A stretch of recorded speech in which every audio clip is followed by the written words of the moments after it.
afternoon, everyone. Navekun Chibai Nabon Chakeyun.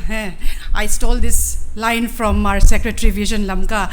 He knows all the dialects. I am very limited in my understanding of all the languages, but yes, Nabon Chakeyun Chibai. We are quite a few, but very committed ones. It's a beautiful sight here. Lamka Mite gathered in one roof, under one roof, with same vision, with same united by our memory, our identity, and of course, the hope that we have. I think everyone here will agree with me if I say that everywhere we go these days, we see Vision Viksit Bharat at the rate 24/47. You know, in the hoardings, in the newspapers, everywhere we go, in our offices, in our policy public discussions, we keep seeing Viksit Bharat, Viksit Bharat. And it is very easy to just casually brush it off, saying that that's something that the government is, aspiring to do, aspiring to become. What does it have to do with me? You know, what does it have to be? What role do I actually have? I'll continue to do my normal routine work, and Viksit Bharat, it will go on. It's very easy to brush it off like that. But today, here we are. Vision Lamka has conceptualized this idea, and we are here as committed as ever to talk about and to discuss what Vision Lamka actually means to Viksit Bharat actually means to us, for our community, for ourselves, and for our hometown. I'll tell you why. It's because Lamka is not just a place. It is our home. It is also our identity. And I think all of us here will agree with me on this. It is then, therefore, our collective responsibility to be a developed city or a developed hill town to enable a Viksit Bharat 2047. So with that theme and with our theme as Think Global, Act Local, our development journey will start from here as committed citizens of Lamka, participating in the development journey of a Viksit Bharat at 2047. With that, let us begin the proceedings for the day. It is my honor to invite Dr. Khenthang Guite. He is our media in charge, Vision Lamka, to deliver the opening remarks.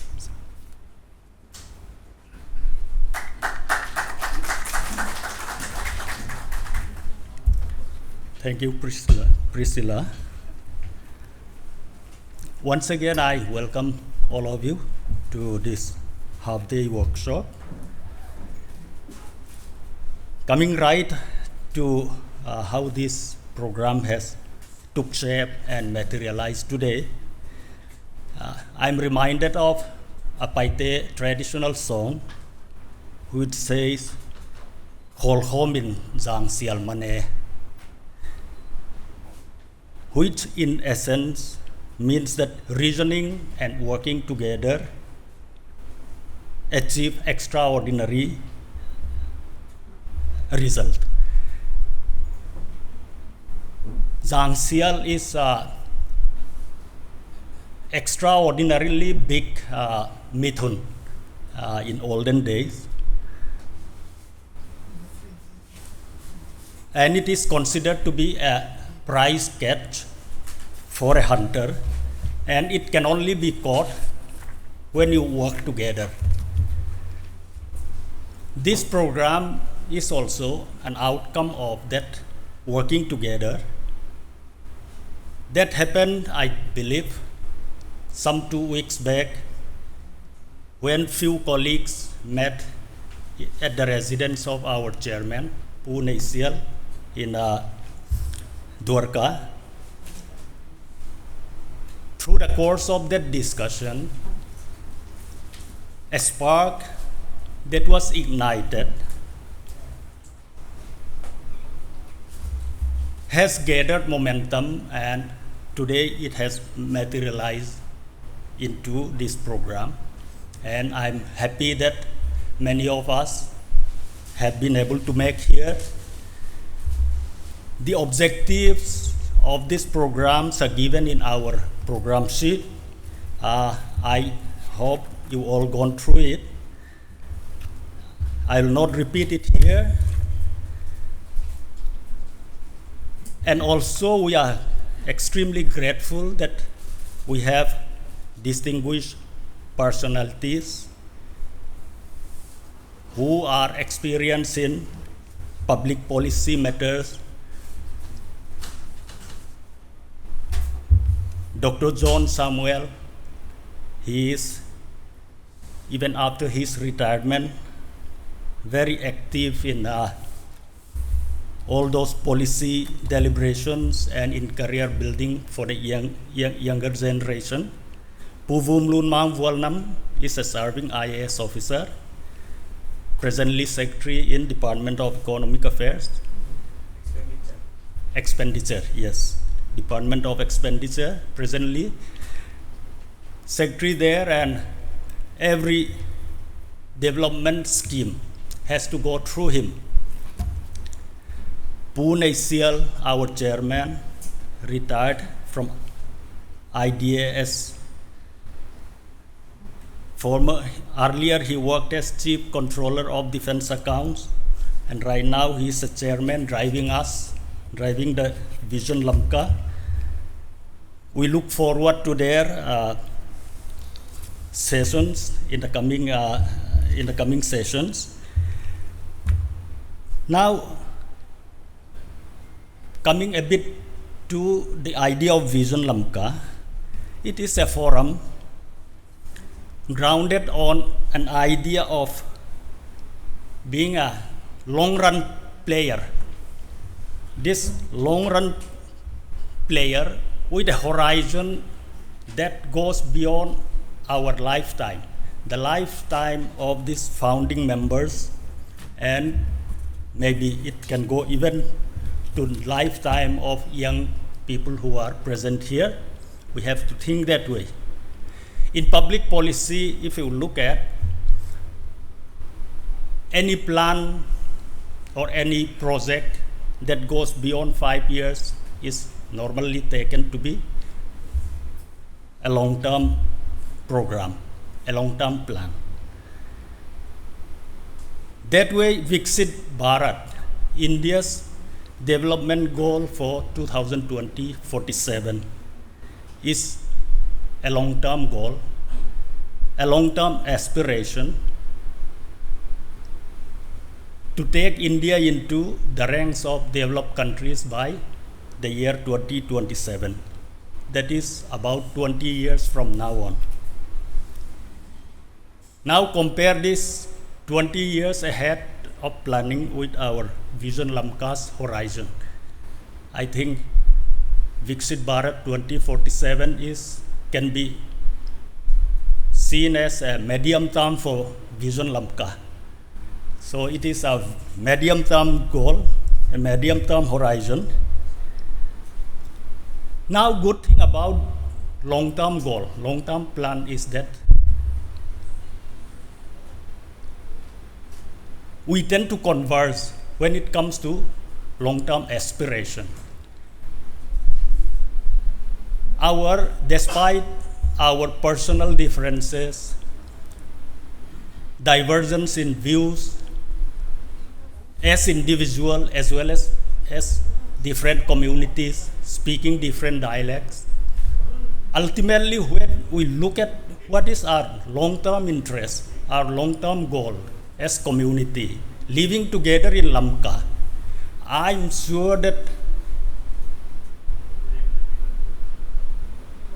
our goal will be same. Or even if not exactly same, I doubt there will be contradiction. I don't see any conflict.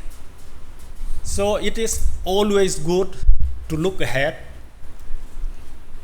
rather than being engulfed by the present circumstance, the short-term choices.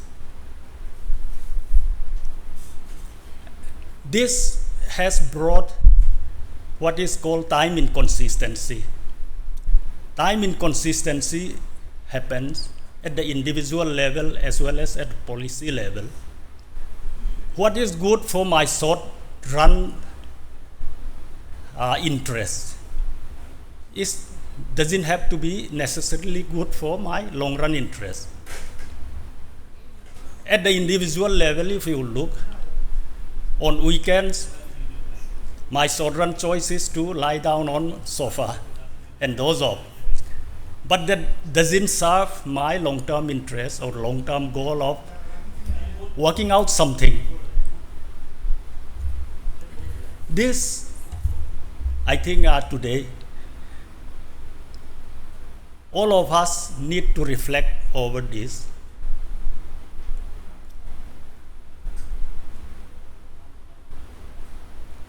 As we grapple the ideas and information that are going to be delivered in the course of our workshop, I would urge that all of us,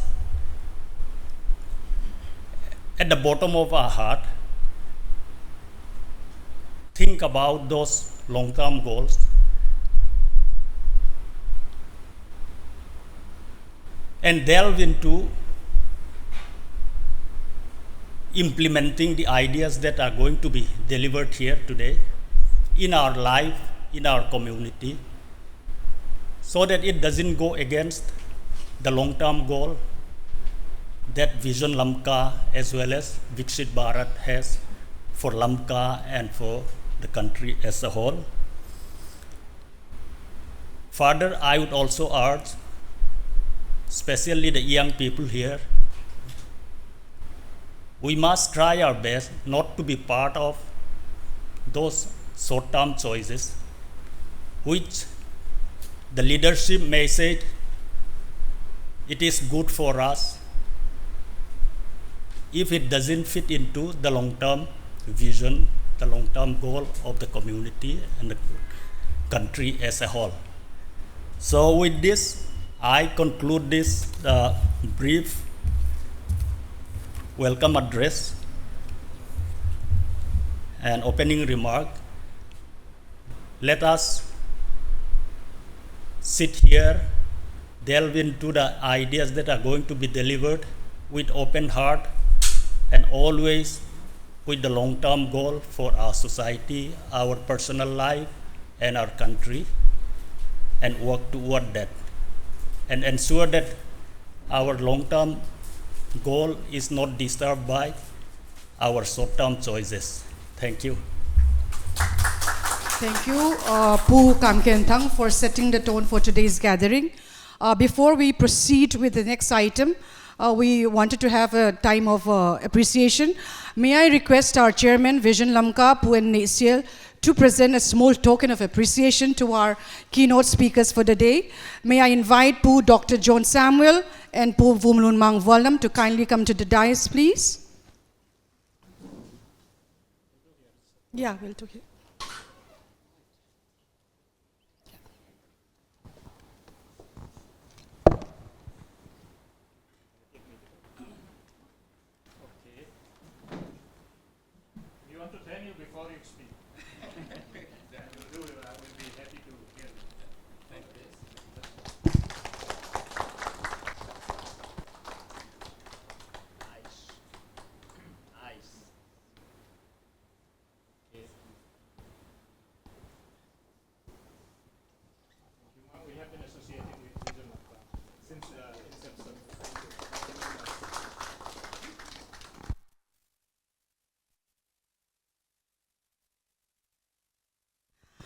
May I now also request the Secretary Vision Lamka to present a token of appreciation to our respected chairman, sir.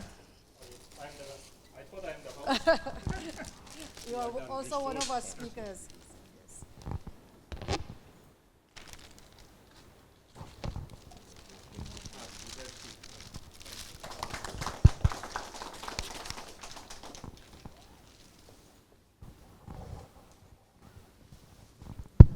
Yeah.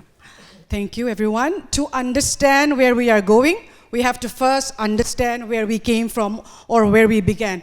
Vision Lamka did not merely start as an idea. It began actually as a concern, it began as a responsibility, and also it began as a collective hope. And behind that, all that stands, behind all this vision stands one person whose clarity, I would say, whose commitment and whose persistence, helped this concern turn into a movement. So our next speaker in many ways is the driving force behind Vision Lamka, a man who has never stopped believing that Lamka can be the best place in the world. Now, many of us, including me, we wonder, what is this vague tagline? How can Lamka be one of the best places in the world? And I also took time to process this tagline. Then I started understanding what our chairman, was envisioning. Many of us, I think, won't know him. He is an avid reader, an avid traveler. He goes places, you would be knowing. He posts his videos and everything, etc., etc. He goes places, but he just doesn't go to there to admire. He studies the place he goes. And that's very interesting. He studies the place he goes. He looks at his surroundings, at the places he goes, and then he kind of does his own research. What all goes into his brain, I don't know, but he does his research. And then he comes back to Vision Lamka and he says, guys, how can we do this in Lamka? How can we implement this in Lamka? How can we adopt this in Lamka? And those are foreign countries. Those are neighboring countries. Those are neighboring states, beautiful states outside of Manipur. And he says, we can do it. We can actually do it if we really think about it. Lamka is a small town. It's a beautiful hill town. We have the resources. We have the people. We have the youth. We can really do it. But it was very difficult to convince even the visionaries in the group. Then he goes on his own way. His method was very interesting. He starts writing. And he writes it so aptly, so beautifully that, we get convinced.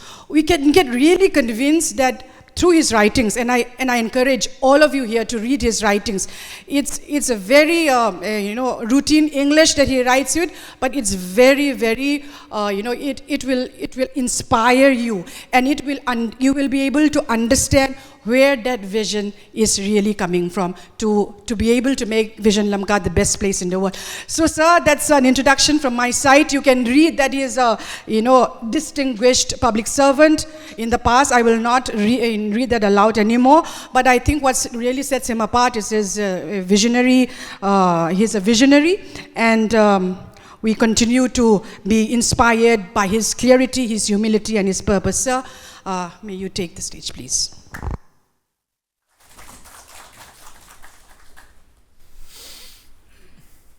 Sapa again, I did animo.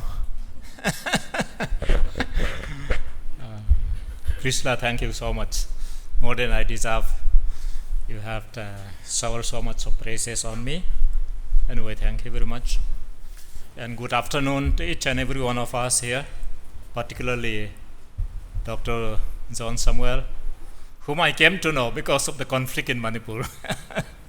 But he keeps on in touch with me. Wherever he has a program, he used to send me his WhatsApp asking me whether I could join. Quite a few times I could join, but many a time I could not join. And I'm happy to see him today. Outstanding civil servant and the global level personality we have today. Then of course, Vumlunmang. He is one of the very, very few we have having the outstanding civil servants in the country, comparable with anybody in the country. And also I'm particularly thankful to him because he had been associating with us. Somehow, right from the beginning, the first day that we have workshop or seminar, he was with us. And he continued to be with us. I'm very happy to see him. Thank you very much, Mang, for sparing your time today. And of course, each and every one of you, I'm happy to see your beautiful faces. And in this heat of summer in Delhi, I know that it's very difficult to make a time. But after passing through all the heat and the traffic, all of you have come here. I must thank you on behalf of the Vision Lamka. Apart from the John Samuel, anybody who is not from Lamka? Can I just know? Anybody who is not from Lamka? Okay. All of you are from Lamka. I'm going to batter you, okay? To throw you out the vision for Lamka. That's my intention. I don't know whether I should say it proudly or actually with humility. Because of my service in the civil service, I have seen almost every part of India during the service career of 35 years and 2 months, except Chhattisgarh, Sikkim and Arunachal. Partly because of my frequent transfer, and of course partly because I happened to attend the National Defense College in 2004. That particular program was having a lot of programs of visiting various places, and of course a few places on LTC with my family.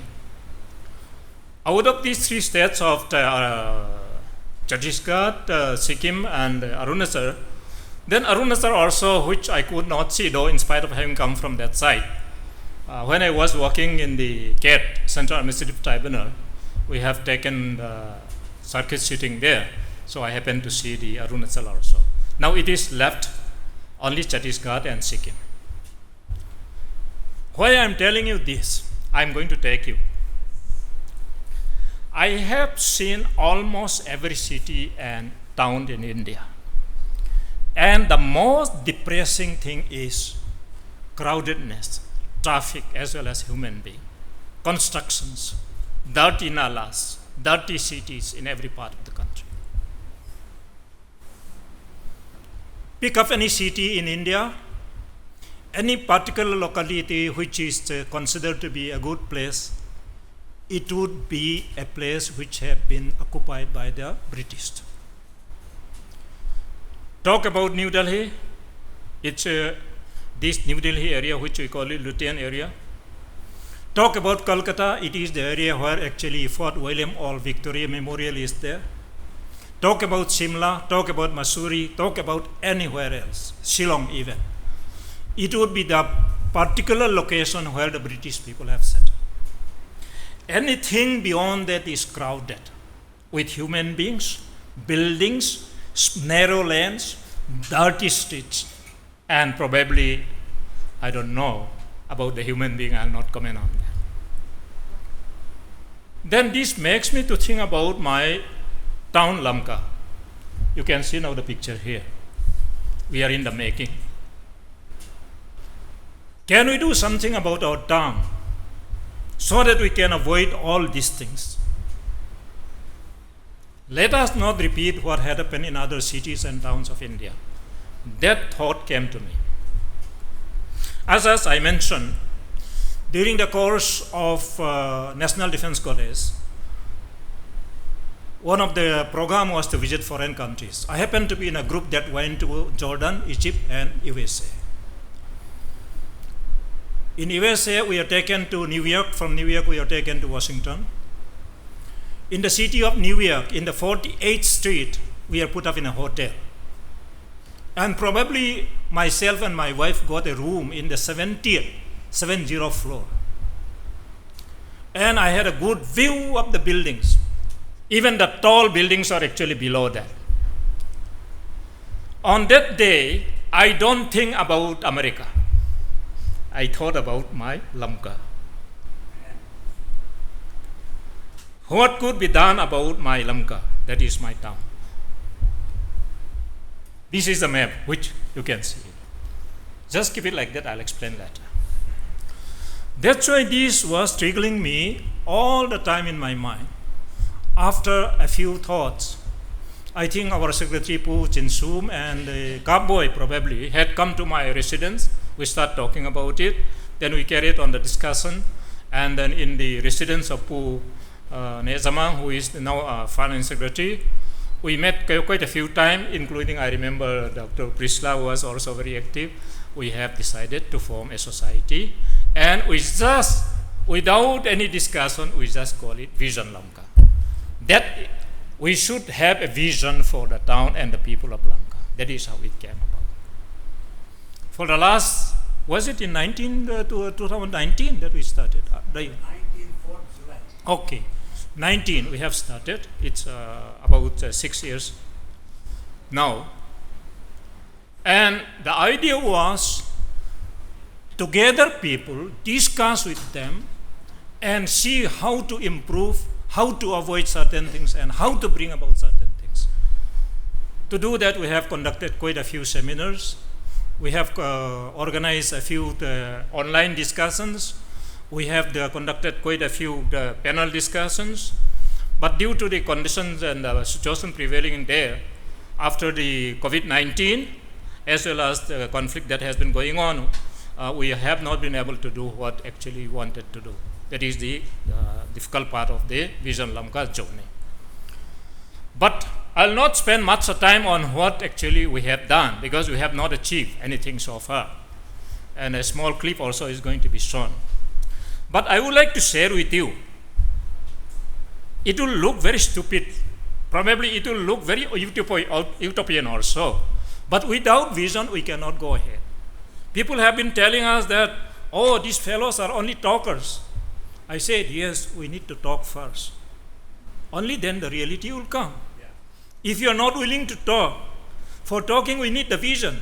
So we need to talk the vision, and then only then, maybe after 20, 30 years, the actual thing will come. If we refuse to talk, if we refuse to discuss, obviously nothing will happen. So this is the starting point, that we must have a vision, we must talk, we must discuss, we must debate, and then actual things will come. That is how we looked at it. Now this town, if you looked at it, north and south is not indicated, huh? I can make out. This is a town. That road actually was coming from Imphal side, that is the northern side. Coming south, you can see the road actually got split there at number 2. One goes to the southwest, and the others go straight. It goes to south, and it actually reaches up to Indo-Burma border. Then there is one small road at the same point also, which is going towards the east. This is what we call Lamka. Lamka means splitting the road. Officially it is Rajanpur, but in our normal parlance we just call it Lamka. That's why we call it Vision Lamka. Now I'll just share you, because I have only 15 minutes. How long have I taken? I don't know. First thing is that since this town is going to be crowded, and already crowded now, there have to be 2 bypass roads. One coming from that side, which is a foothill, from the somewhere, I don't know the locations of those places, maybe before reaching the Homoy and all that, one road will come, and then it will come to Pearson Moon, and from Pearson Moon it will go up towards that side, and the other will come further and catch up again the Tidim road. On the other side, along the river, which is Tuitha river, it will come straight without entering the town, and it will catch again the Tidim road at Mata. That is the first thing we visualize it. We don't know when it will happen, but we have the vision, so that actually heavy traffic, which are not meant for the city, can have a bypass on both sides of the thing. That is one thing. Secondly, another thing is, let me repeat in this way. In our aims and objectives, we have listed 11 items. But these 11 items can be grouped into 4 groups. The first group will be civic amenities and comforts for the people. Second will be for the environment protection. The third will be developing a new, unique urban culture for the people who live here. Promotion of that. And the fourth will be promoting vibrant local economy for the people. So all the 11 items can be divided into, or grouped into 4 groups. So for the first item, which is a civic comforts and amenities, all the roads within this town will have footpaths on both sides. Nothing less than 6 foot, because it's a small town, we can't expect very big. All the roads will have 6 foot on both sides, so that vehicle traffic actually will not be along with the people who go on foot, to prevent any kind of accident as well as convenience for the vehicular traffics. That is what we visualize. Along the road, all the town will have tree being planted. This is what we have. Because unless we do this, tomorrow all the concrete building will come up. Even if there is fire breakout, actually fire brigade vehicle will not be able to enter. This is the difficulty and the future that we have. The tragedy, I should say. There is one. Secondly, all buildings in the town area must have certain design. It should not be left to the individual house owners, and there must be some kind of control mechanism. But to do all these things, of course, you need municipal council, which we are yet to have. So this is the vision that we have. But I'll share you, Dr. Prisla has mentioned. Vision Lamka is not only a town where we live. Lamka is identity for us. Lamka is an identity for us. When I say Lamka, actually it touches my identity. Therefore, I have written an article. I don't know whether any one of you have come across. It may not be that outstanding an article, but there is a vision. Let me share it in 2 minutes. In order to promote the identity of Lamka, we have to build Millennium Building. That Millennium Building will be built between Red Cross Road and IB Road. All the buildings will be cleaned up to the first row at the back side. It will be opened up and a building will be erected there, minimum 500 feet by 300 feet. That building will be nothing less than 18 to 20 story. It will have 3 basements, and the basement will be for parking as well as for the go down of people who are having local, dealers. The first floor will be shops. If you multiply 300 by 500, you get about 150,000 square feet. 30% or 20% of that will be spared for corridors, common services, lift, and other things. The balance will be converted into shops. If you have a shop of minimum of 20 feet by 15 feet, you will get approximately on the ground floor itself 400 shops. You must be thinking, what will happen to these house owners in this area, New Bazaar area? Each one of them will be given free shop for the house that they have. Then, since it is going up to 18 or 20 floors, the next will be offices, corporate offices, different kinds of offices. The next will be flats, up to 2-bedroom flats. Those people who actually have a plots in this area will get free of cost 1 shop each. And those who would like to have the flat will also get one, but on payment, as mutually agreed. Above that will be guest rooms. And on the top of that, we'll have a chapel where we can worship our God above. And all these top floor rooms, guest rooms, will be meant for tourists who will come to pay money to us. Then who will build this building? These millionaires in India, they'll come and build for us, and they'll make business out of it. But this will be the identity for the people of Lamka. That whenever you go to Lamka, you will stay in Millennium Building. The name itself will be Lamka Millennium Building, not one the names that we are fighting over these days. This is my vision. Are you willing? Yes or no? Whomsoever goes to the northeast, Lamka will become a destination. Till now, it is only a location. Whomsoever visits Imphal, they must feel that they must visit Lamka. Whomsoever visits Aizawl, they must feel that we must visit Lamka. That's why it will be identity, it will be a destination. That is how I looked at it. Okay. How about the environment? Actually, this town, if you see, you will see one blue, light blue. This is Twitter River. It is flowing from south to north. But this is not the only river.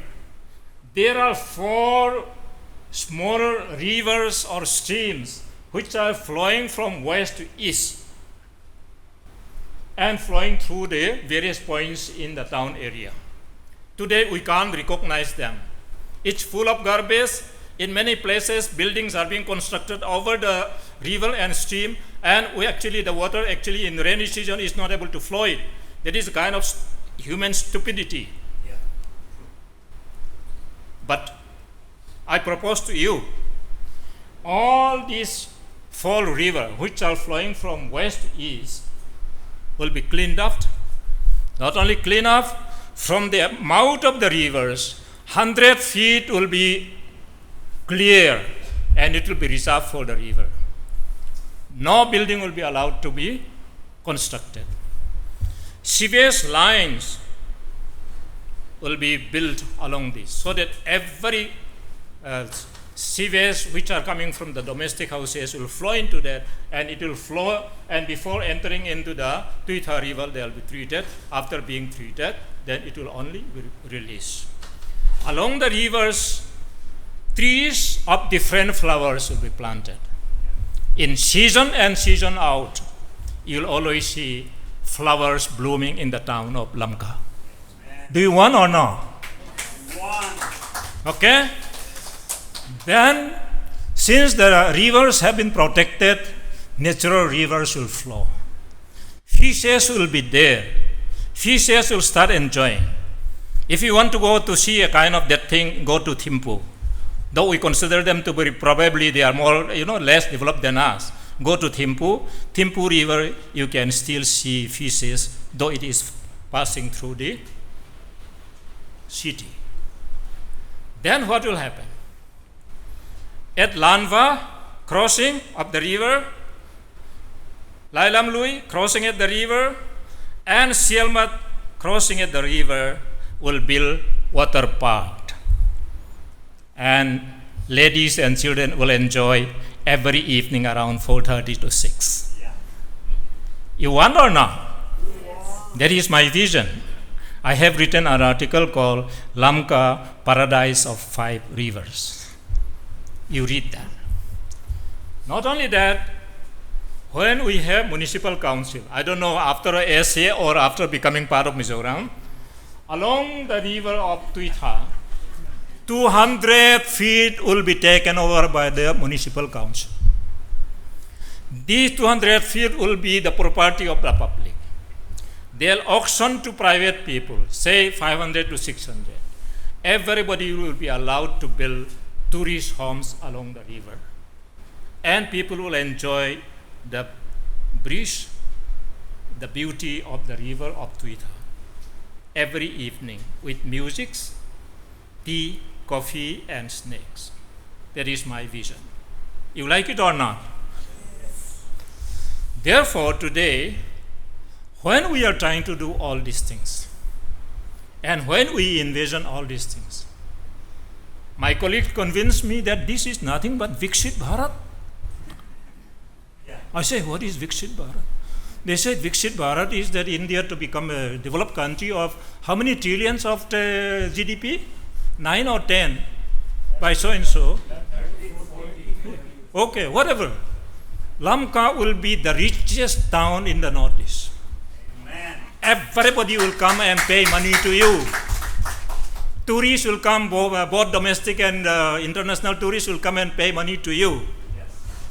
Our girls and beautiful boys and girls, handsome, they'll walk along the road, going to the churches morning and evening, not by vehicle, but on foot, enjoying the beauty of the locality. John, I'll just tell you one thing. The beauty of our place. It is not plain. It is gradient, it is slowly sloping. Even if it rains for 10 days, the water locking doesn't take place. Within 1 hour, it flows away. That's why it is such a beautiful place, flowing from towards the east. That is the beauty of that. Therefore, we must work towards this. We must look at this vision and see that this thing is coming not my lifetime, but at least coming in the lifetime of my son or my grandson. That is how I'm looking at it. And people will be so happy and healthy. And water will never be a problem because it is on the slopes. Because forest will be actually planting. I told you that all the 5 rivers will start having trees and all that, and then fishes in the water. So today, I would like to motivate all of you here. Why don't we have that vision? Why don't we have that vision and try to contribute something? Not squabble over small things. Because we can't actually organize anything which is separately. Everything has to be for all of us. And nothing could be organized separately. And these small squabbles, we have to come above this. I think I must have taken more than 15 minutes. Thank you, Prisla. Thank you very much. Without vision, we cannot go ahead. That stays with us, sir, and we are very thankful for your inspiring context and taking us to a tour to your vision for Lamka. Let's move on now. Words alone cannot really capture 6 years of quiet, committed effort by Team Lamka. So the team has prepared something for us. Ladies and gentlemen, let us take a few moments to visually experience the vision of Lamka, the milestones, the people, the purpose that have brought us to this moment. Media team, please. Yeah.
Thank you, team, for that meaningful presentation.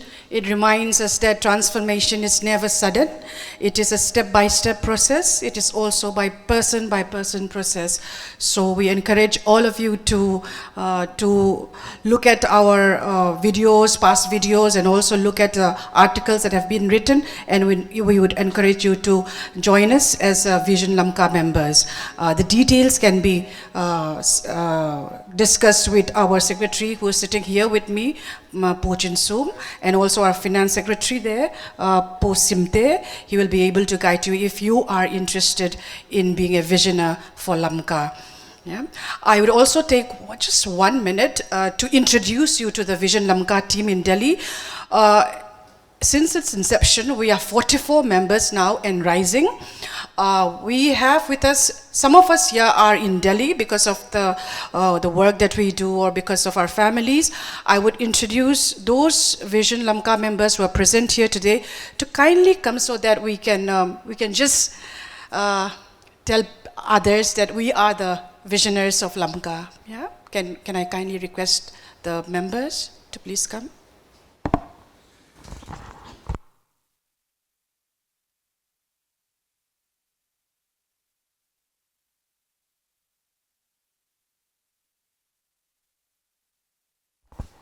Ana thelo bang na ma khadiwa Vision Lamka dekha upa bang simna leo le abreno kha sharp thelo tel ko ana pang lam deu ten kha execute tu ka hiwa mau kha abrena hiwa. Thank you. We will not really go into self introduction in the interest of time. Yeah.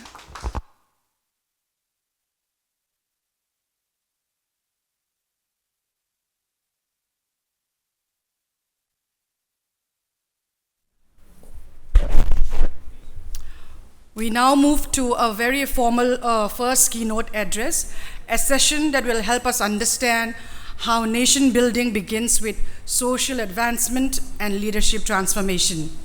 It is my absolute honor to invite our first keynote speaker for today, Dr. John Samuel. To give you a brief by-sketch of Dr. John Samuel, Dr. John Samuel is the chairman at Foundation for Leadership and Governance. Dr. John also served as Chief Postmaster General of India, one of the most expansive institutions in the world. Out of curiosity, I glanced at his LinkedIn profile, and it was so exhaustive and so impressive. He has more than 2K followers, if I'm not wrong, sir. And he happens to be the man who built and transformed Speed Post since its inception in 1986. I would want to, read out to the young visionaries here his bio, but it's very exhaustive, so I will not take your time. To put it briefly, he's a distinguished public administrator, development professional, and a thought leader. His address today will explore the transformative possibilities of nation building through social advancement and community ownership of India's future. Sir, we are absolutely delighted to have you here, and we look forward to your insights.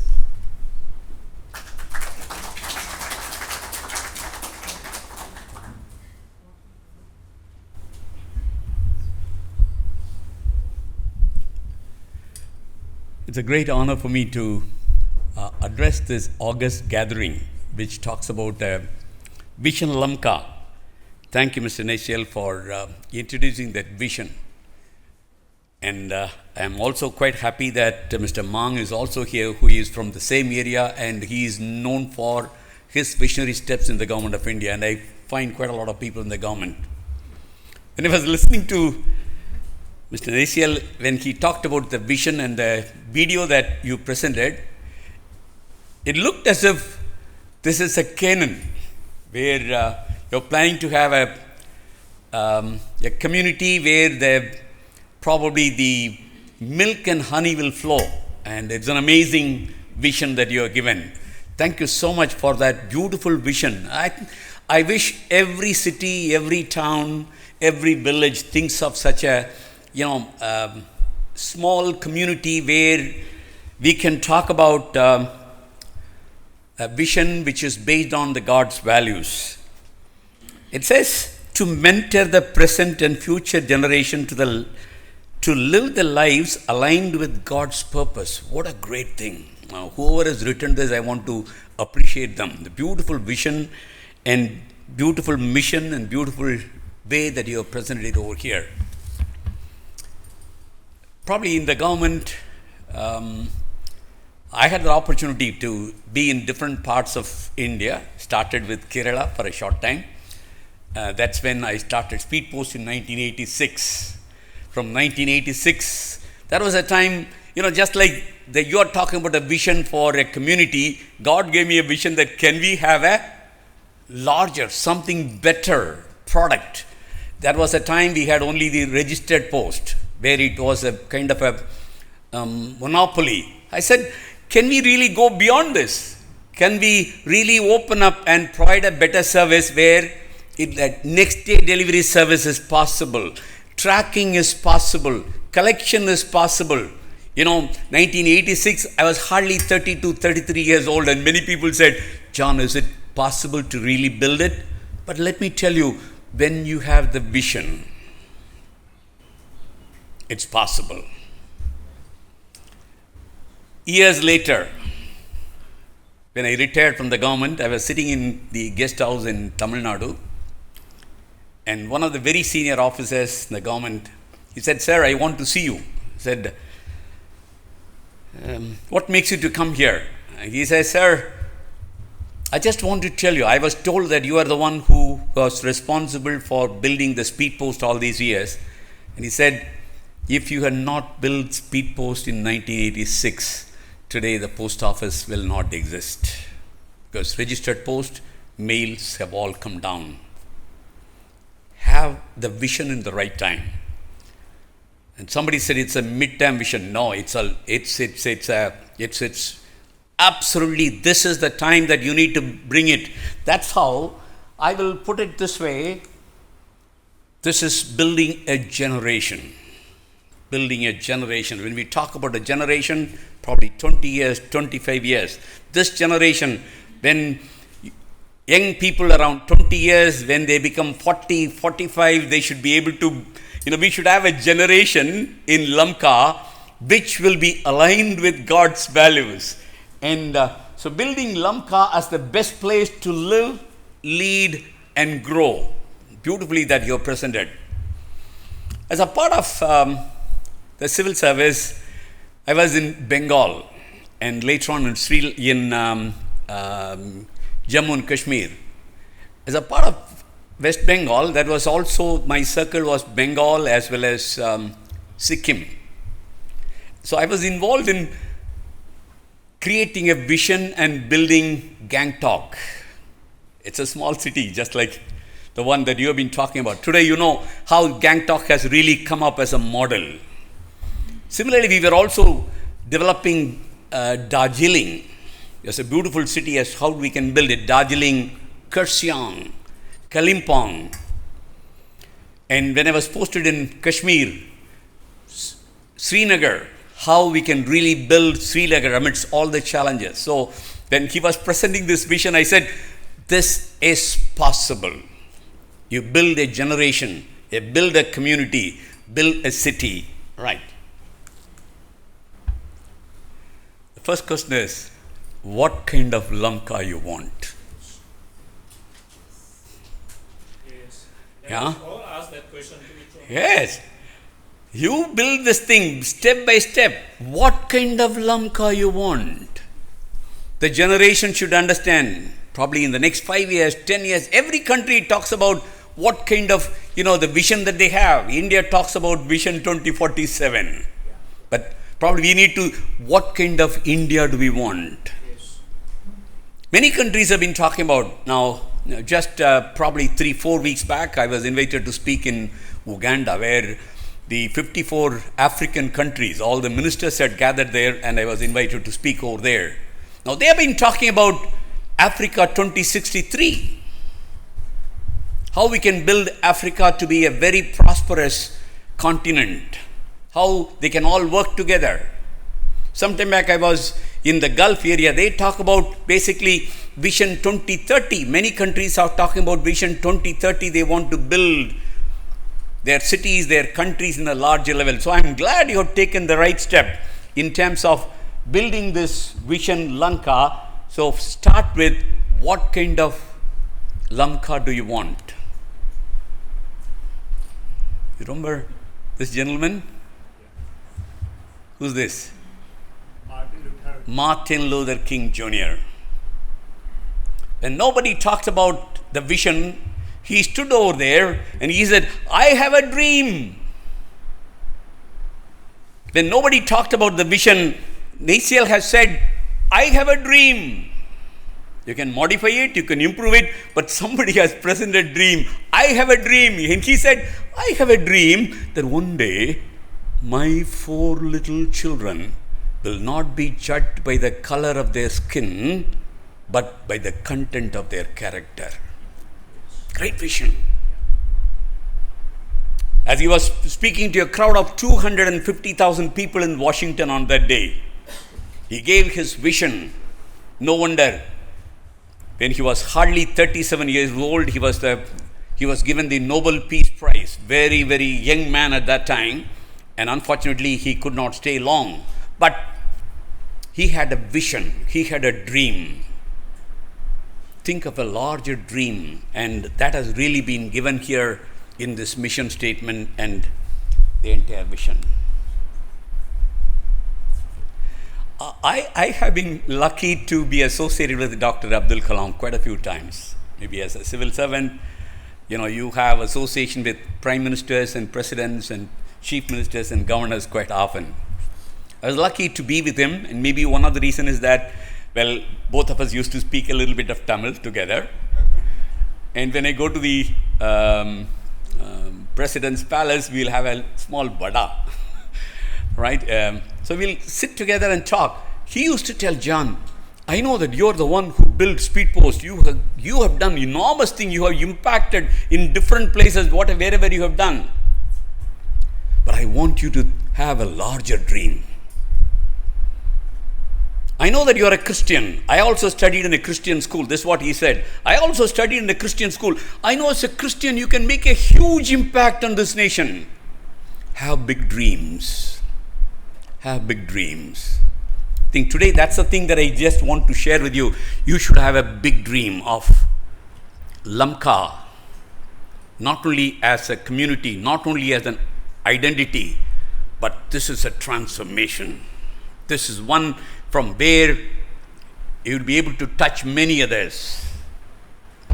So he says, dream is not what you see in your sleep, but dream is the one which will not allow you to sleep. Which will not allow you to sleep.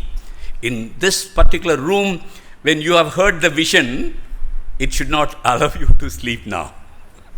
For the next 20 years, 25 years, we want you to start building one by one. How we can do that?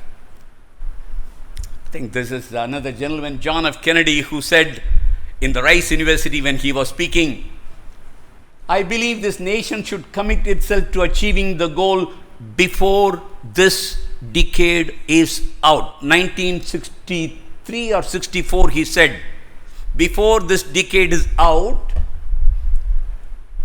of landing a man on the moon and returning him safely to the earth. 1963, he said. 1969, Armstrong, Aldrin, Collins. They put their foot on the moon. The reason I am telling you is this: put a deadline. Don't say, well, I will have Vision Lanka by this year. This is the period. By this time, we would like to achieve this in a larger level. That's the reason you have gathered here. I would put it this way: make Lamka a masterpiece. Do something great and noble that you and the people will be proud of. Do something noble and great that you and the people of Lamka, people of the whole nation will be proud of. That's the reason you should do it, not because of anything else. Make it as a masterpiece. Plan everything clearly because you have a larger vision. There's Peter Drucker, some of you will know, a great management guru. He says, the best way to predict the future is to create it. The Lamka should have a great future. You and I need to create it.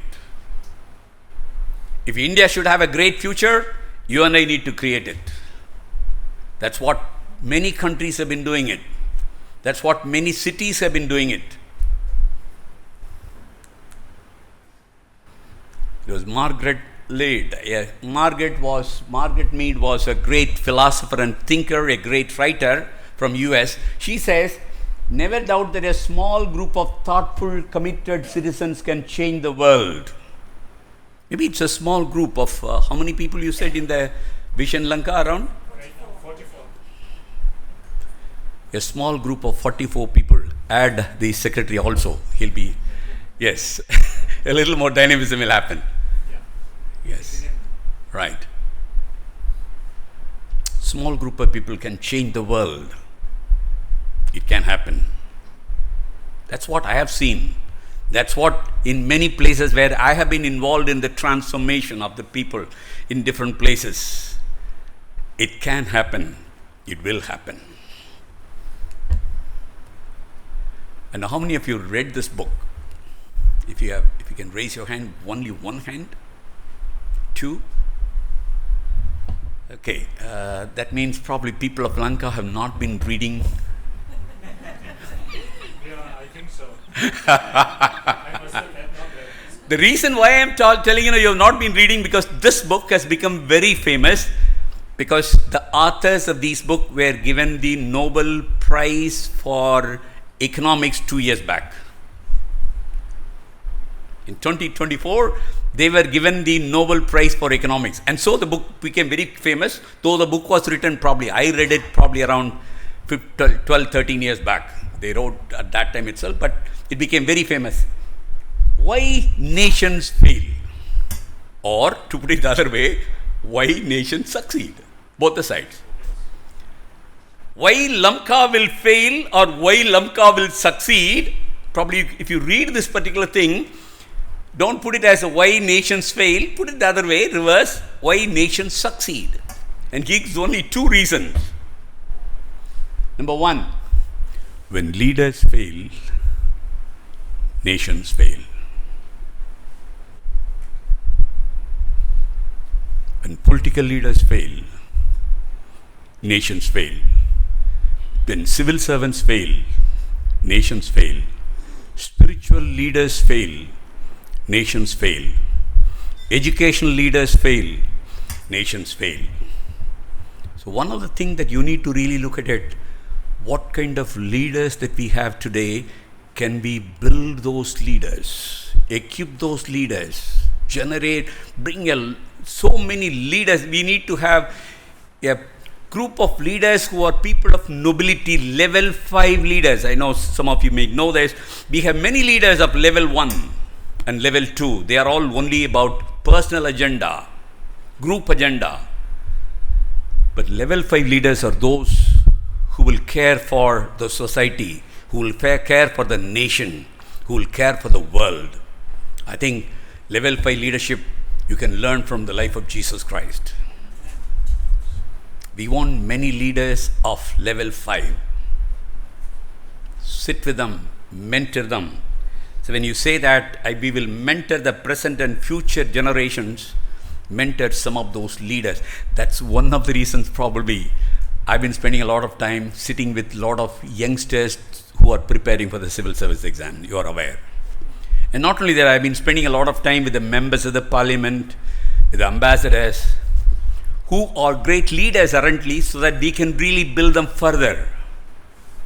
This is an area where, number 1, if you want your Lamka to succeed, the leaders should succeed. Number 2, when institutions succeed, the nation will succeed. Very important. In fact, it's for the second part that they were given the Nobel Prize for Economics. The second part. When institutions fail, nations fail. So they say that build institutions which are noble. I'm glad that slowly the Manipur, or from Lamka also, 1 or 2 civil servants are coming up on a regular basis. I'm glad. This year there were 3, last year there was 1, and just now the Manipur local civil services examination, quite a few people have come in. In fact, just 2 hours before that, before coming over here, Mohanlal who came and he said, "Uncle, I have been selected." So I'm glad. So there are coming up. Now, civil service as an institution, if it has to succeed, we need people who are committed, who are born again, who have values. And if you don't send them there, then don't expect that the nation or Lamka will succeed. I'm glad there are quite a few, but we need a large number, civil servants, political leaders, educational leaders, even religious leaders. In all these things together, as a church, as an institution, educational as an institution, judiciary as an institution, build those institutions well. Probably when you worked on many of these vision, work on those things also, how we can build those institutions. You are telling basically even the municipality, probably how we can build that municipality. Today, probably you have your panchayat. Build that panchayat right now, because that you already have. Build that. So I will proudly share with you 5 essential elements to build Lamka. I'm not deviating from your vision, but I want to tell you some of the basic steps based on things that have happened across the world. How they have built many countries. I was part of the United Nations system. I was based in Bangkok, Thailand for 5 years. The government of India sent me there to Bangkok for 5 years. And I was responsible for somewhere around 32 countries. Visited many of those things. And then read quite a lot of books, many major experiences. Then I thought that, if you want to really build Lamka as a community, Lamka as a small town, Lamka as an identity, I would primarily put it 5 areas. Red heart faith. Not just an ordinary faith. When you say, he was coming and asking, do you believe in this vision? Do you? Maybe there was one person, yes. But other people, I want you to have the red hot faith that Lamka will be one of the best places in the world. Yes. Red hot faith you require. Not an ordinary faith. Red hot faith. You believe in it. When Jesus Christ called those Peter and a few others in the lake of Gennesaret, he called them, man, hey, Peter, don't be afraid. From now on, I will make you fishers of men. And the Bible says he left everything and followed him. He had that red hot faith that with God things will change. You need to have red hot faith on the people of Lamka. You need to have the red hot faith on the leaders that you have in Lamka. You need to have red hot faith on the spiritual leaders, civil servants, many others who have been guiding you. Have that red hot faith, solid thing. We can make it. It's not just, maybe, may not be. Get into that kind of vision, red hot faith, solid, that this will happen. Secondly, you need to be fully committed to the cause. Mahatma Gandhi was in South Africa. He was a lawyer. But Mr. C.F. Andrews, again a very good Christian committed person, he said, let me go to see Mahatma and I will request him whether he can come to India because he has a cause. Not an easy thing to bring Mahatma Gandhi back to India. He could achieve that. Gandhiji came here back to India in 1915. The rest is history. He was committed to the cause. And you will notice that when he was walking from Sabarmati Ashram all the way to pick up the salt, a group of people gathered together that carried a momentum. He was committed to the cause. He was committed to a certain principle. He said, there cannot be any violence. Very clear. But my cause is very clear. I want India to be independent. And it will be independent not with violence, but with love. Lanka should be built as a noble, lovely city, lovely community. Have that commitment. Somewhere you begin. Third, intentional and strategic thinking. Quite often, we have great ideas, vision is there, put in the paper, but are we intentional? And secondly, not only along with the intentional, I am saying, are we strategic thinkers? Have small groups formed into the strategic thinkers, think tanks. Small groups in Delhi, in Lamka area, wherever you want to. There are a lot of people in different cities. There are people in Bangalore, there are people in Chennai. Form think tanks. Build them together. That's called intentional and strategic thinking. If you fail here, sometime it will remain in paper. And then somebody will say, see, look here, 2047 is too early. No, 2047, it is absolutely possible. Large country like India, we are looking at 2047 as it is possible. Have a red hot faith that it is possible to get it done by 2047. Vision Lamka. Fourthly, rapid mobilization. You said there are already 6 years has happened, not much has been done. That means not rapid. 6 years, by this time you should have done so many things. Right?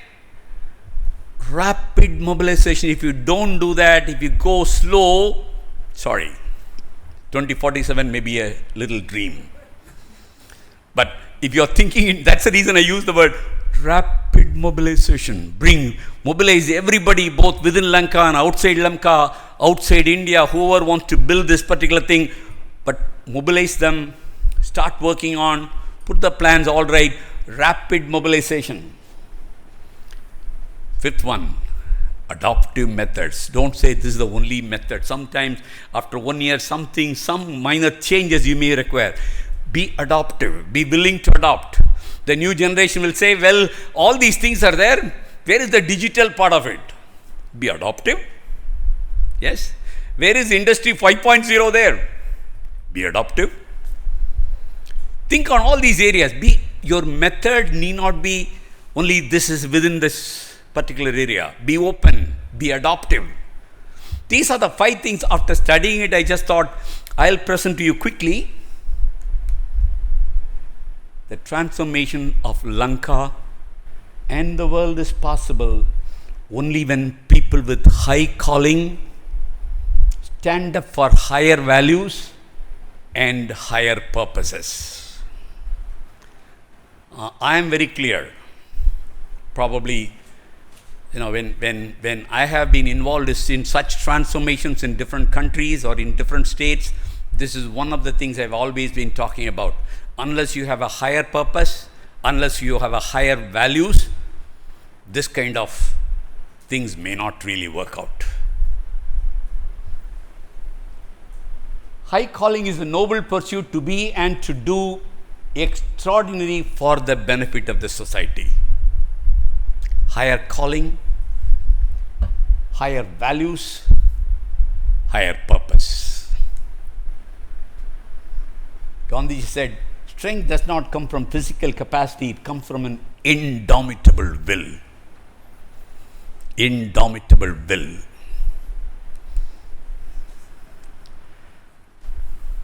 While I was in the service itself, I wrote this mission statement and I've shared it with most of the chief ministers and governors, even with the presidents at that time.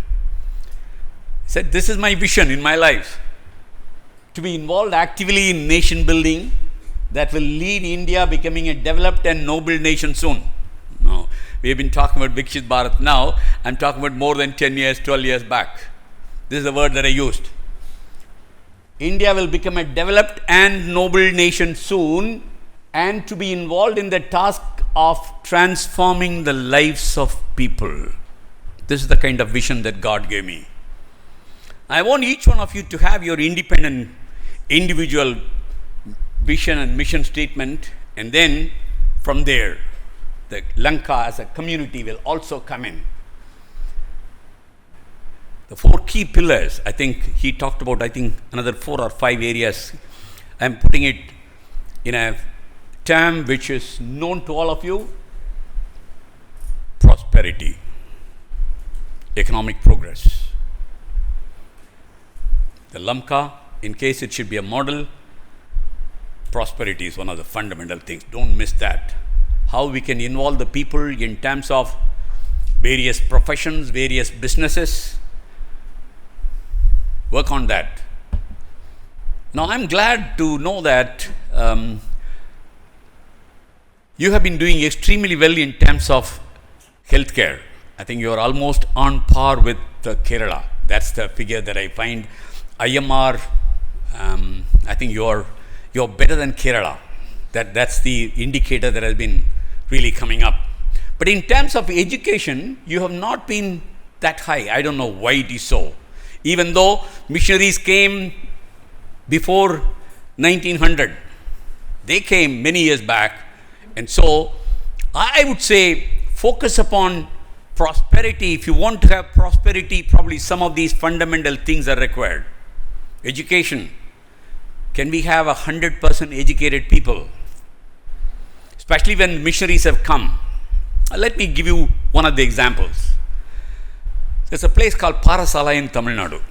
It's a Tamil Nadu and Kerala border. From Trivandrum, if you go to Kanyakumari, this is a small town, Parasala.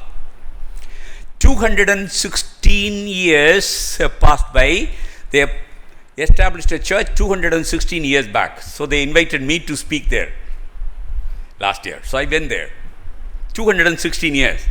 The mission field was from Kollam in Kerala to Parasala in Tamil Nadu, probably around 150 kilometers.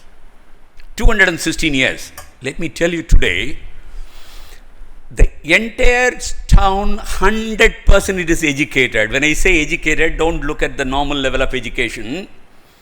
On that day, they were asking me to give the certificates or some awards to people who have got their PhDs in the last 1 year. There were 26 people who got their PhD in 1 year from that one small town. 26 people. Now, that is the level that they have come up. So I was telling my friends in Kerala, see, look here, Parasala is, in terms of educational parameter, is far better. There is a medical college, there is law college. There are more than 6 colleges over there, and amazingly developed. Possible. Prosperity, progress, social progress, very much there is required. That's the reason we talk about education. There should be peace. This is one of the areas where you really need to work on. And then people. How I can build my people. These are the 4 P's that I would say, the fundamental pillars that you need to work on. Some of you know about the 17 SDG goals. This can become your model area. Very easy to follow it up. SDG goal, you can also link it up. There are plenty of papers Mr. Mang will be able to give you, and this you can follow it up. I will say we need more thinkers who will speak and write, who will blog and televise in order to influence public opinion for good towards freedom and equality, righteousness and justice across the society. What we need is a critical mass of influencers for Lanka. A lot of influencers here, both within and outside. There is a wrong narrative that is going on about Lamka, Manipur, because you have not been influencing. We need a lot of influencers in different areas. Don't just to say, okay, no, I will do my work, some or other, these things will change. No, we need many influencers.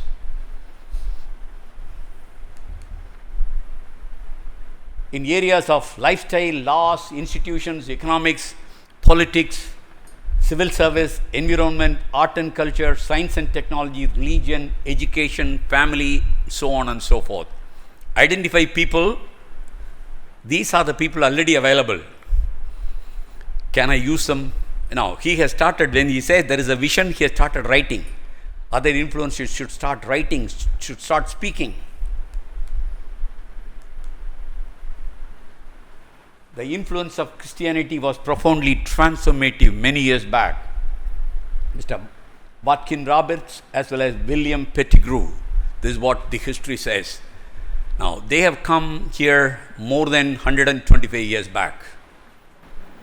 That is the case. I want you to really build it further. I'll just put one or two pictures of, the people from Lamka who are studying in different places today. Around 150 students from Lamka we are supporting for their higher education in various colleges. In Madras Christian College, in Coimbatore, there is a Paul Dinakaran's Karunya University, and then in Madurai we have Lady Doe College, and in Trivandrum there is a Catholic college, in many others. 150 people we have been supporting them in towards education. We would like to support more and more people because of the current issue that have been going on. Take care of the people. Lamka people should be taken care of both within and outside. This is a group of people studying in Trivandrum. This is a group of people studying at Lady Doe College in Madurai. They are all, there are 21 students studying over there. This year also will be adding up some more. The reason I am telling you is that because of the current crisis, let it not affect the Lamka as a community. This is a time where we need to walk extra mile. Can we make Lamka a 100% educated community? Let me just say three things. Great leaders don't walk alone. Great leaders don't walk alone. Get together. I have a small group of people. Find your own quartets. In music, there are quartets. Find your own quartets. You remember Jesus Christ when the 4 people brought one man who could not walk. If those 4 people were not there, this man could have never reached Jesus Christ. Find your own quartets. Great leaders never walk alone. Great leaders do the unconventional. When the door was blocked, they went to the top of the building, opened it. Be creative. Do the unconventional things. And great leaders expect impossible because our God is the God of the impossible. Let me summarize with this last sentence. We can't influence from a place of isolation. Our influence comes from our engagement with the society and the government. You want to build Lamka, get involved with your community, but don't stop there. Get involved with the government.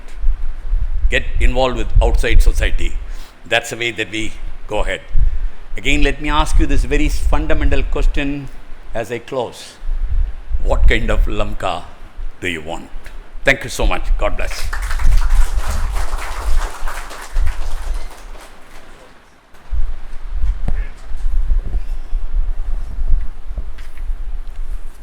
Building a generation, putting a deadline, making Lamka a masterpiece. These are words that we will take away from your speech, sir, other than those insightful words and encouragement that you have given us. Just to give you a quick background of Lamka, we have about 12 blocks in Lamka, and it's interesting because you'd be interested to know that in the 12 blocks, we have 2 aspirational blocks. That comes under the Honorable Prime Minister's Aspirational Districts and Blocks program. So Churachandpur comes under the Aspirational Districts and Blocks program. We have 2 blocks there, which is Tui Buang and Lamka South. Now, I just wanted to also tell you the positive side of Lamka. We have saturated 100%. Lamka South has saturated 100% on key indicators such as health, nutrition, education, and financial inclusion. But yes, that is because of the efforts that have been put in for being aspirational, selected as aspirational.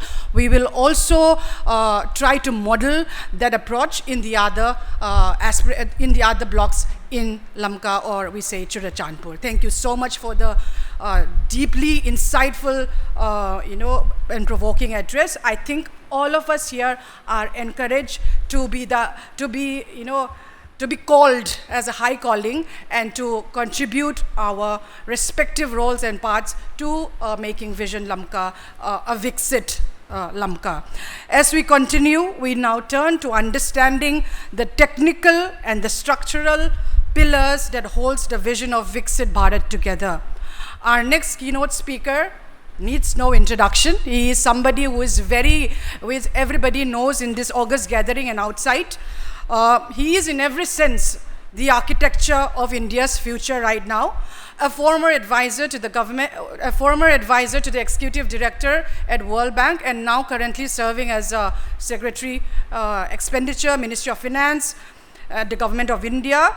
He is one of the most senior officials shaping how our nation governs, how our nation grows. Yet, I just want to point out this yet part. He is one of us. He is from Lamka. He is the son of the soil, and he has always, and my chairman and the others have also mentioned that he is always available for Lamka issues, for Vision Lamka. He has contributed so much with his expertise, with his insights, with his motivational talks, and we are very happy to have him here again today to bring home that vantage point to us, sir. Thank you so much, and the stage is yours.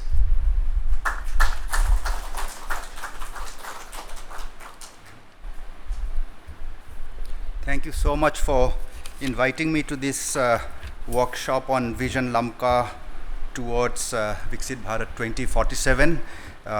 It's always a pleasure to be involved in the events or activities of Vision Lamka, and again, very happy to be here today. I thank the chairman of Vision Lamka, Neihsial, who has been leading from the forefront on framing the vision, framing the thoughts, and providing the leadership. I acknowledge Pu Enchin Sum, the Secretary of the Vision Lamka, who is meticulous in documentation at all times, and someone who is always active and ready to do the needful. And all the other office bearers, and all of you, the 44 members of the team Vision Lamka, I thank you for inviting me, and I also commend you for all that you have done till today.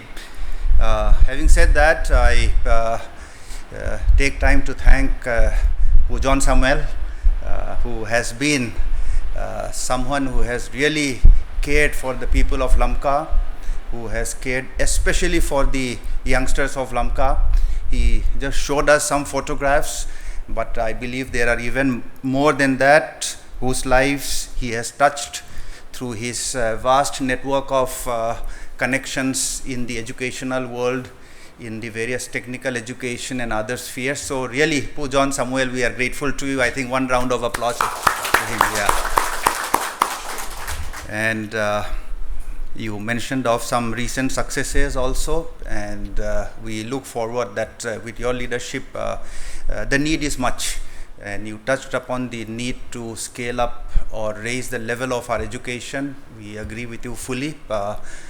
both the general education and also the technical education in the medical line, in the engineering line, and other technical lines, and also in the civil service, and also maybe even in the management and private sector. So really, we look forward to your continued support to the people of Lamka and the entire district. And also at this point, there have been many others who have helped us in our time of trouble, in our time of difficulties. We cannot name all of them, but I think through this forum, through this gathering, and I think through the video recording which may probably get distributed, I think we acknowledge all those who have helped the people in need, the young, the old, the weak. So we are extremely grateful for that. On to the second point, I just would like to dwell upon how much we love Lamka. As I thought for myself, the name itself evokes good feelings in all of us, and I would presume in all of you, in all those who are listening to this broadcast. It is really a place that we hold dear. The chairman Vision Lamka said that it is our identity. Yes, in many ways it is our identity, and in many ways it is the place which has nurtured us, and it is really a nice place to live. Someone mentioned that the Delhi heat is now building up, and we all know how pleasant the weather must be in Lamka at this moment. I even tell them, when people in Lamka say it's very hot, I tell them that come here to Delhi, then you say what is hot, what is not hot. So the beautiful weather, the topography and the terrain, which again our chairman Vision Lamka presented, gradient which is just about perfect, not too flat, not too steep, which allows good drainage, which allows good vegetation. Really, as we dwell upon this Vision Lamka, I just wanted to dwell, in fact, even for my own reflection, that what a wonderful place that God has given us. And as the previous speaker, John Samuel, has said that what kind of a Lamka is it that we are dreaming for? I think from that beautiful blessing which God has given us, what is it that we as the people of Lamka, the dwellers of Lamka, and people who belong to Lamka can do for our native place? I think that really is something that should be centered in our thought process.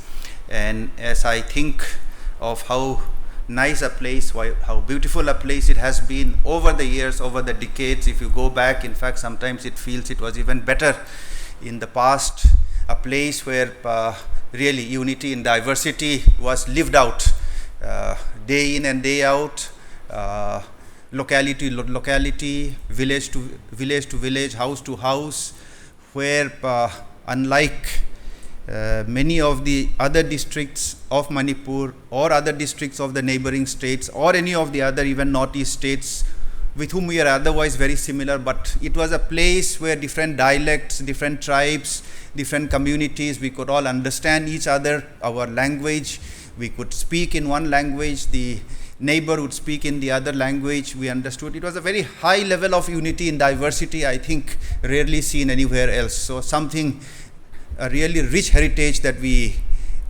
have inherited as we sort of traverse in this path of creating a better vision for Lamka. I think we have really inherited something great.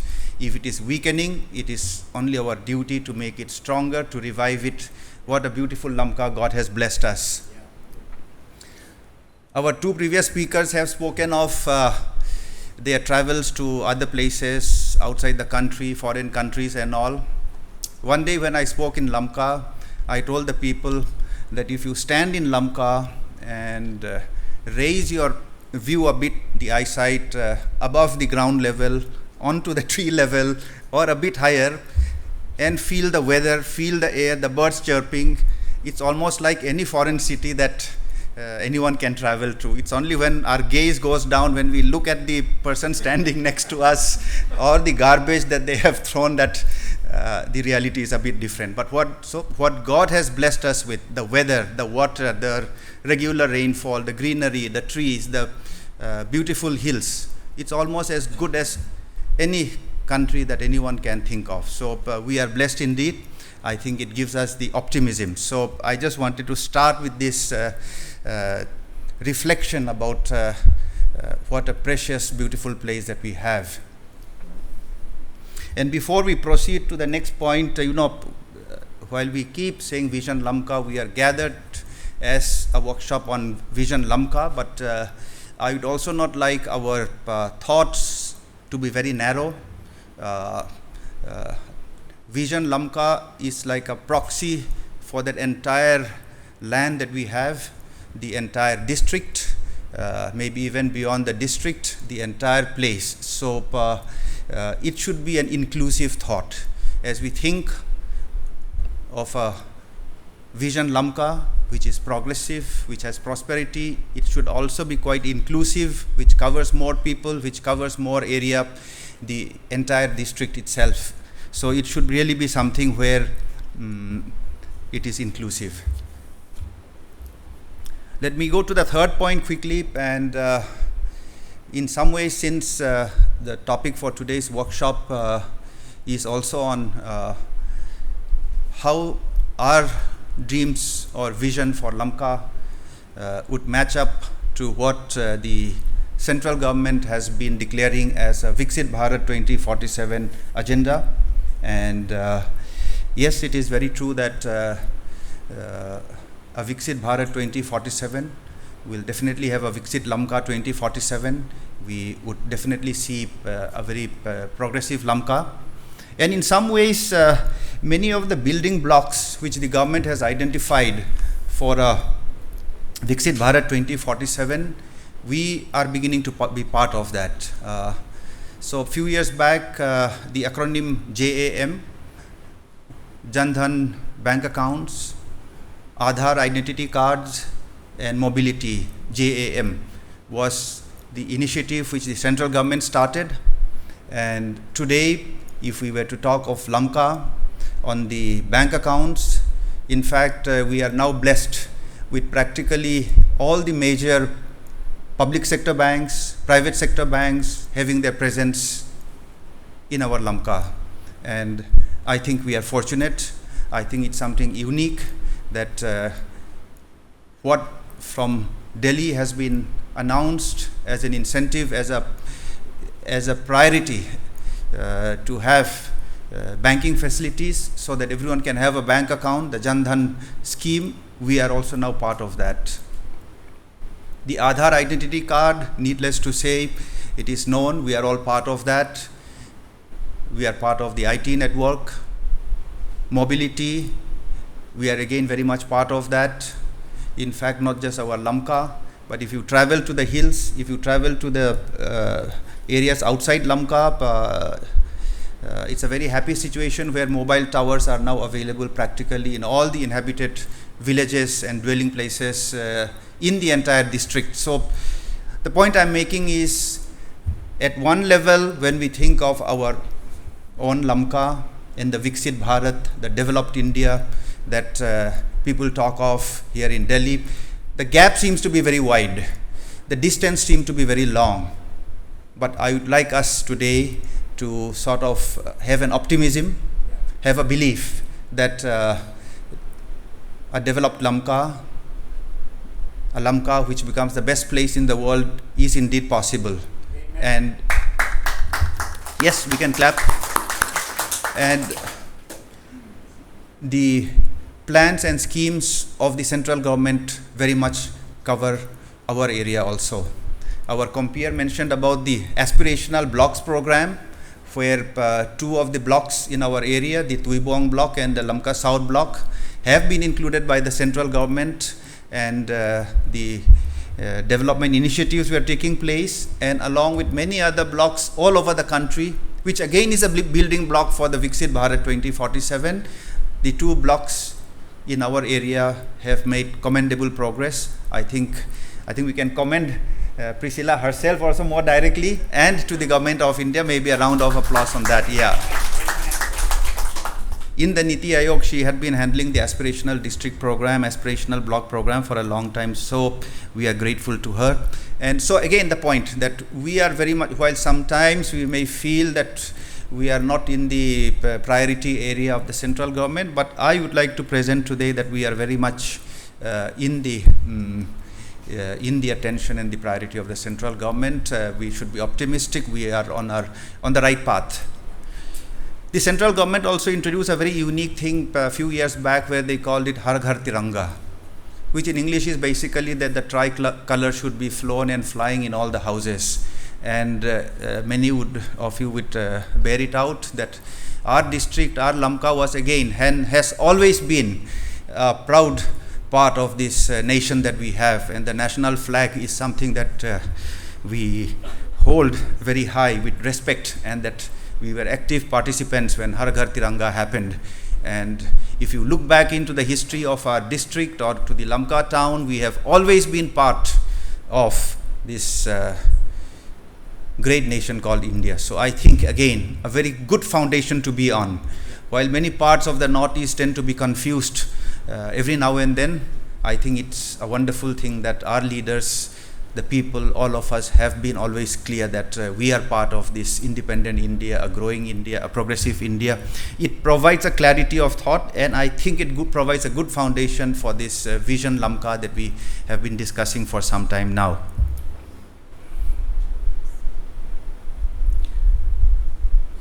I don't intend to speak very long. We have heard much, and more will be done through the small group meetings and various other interactions. But the fact that Lamka is growing, the initiatives that Vision Lamka has done in the past, including on the urban area management, the need for civic sense, the need for cleanliness, which was one of the seminars which were conducted in Lamka, I think it is beginning to percolate into the thinking of people. Many of the localities within the Lamka town have become much cleaner than the past. Yeah. You will immediately think it. We can't claim all the credit. You can't claim all the credit, but we are part of the good work. Yeah.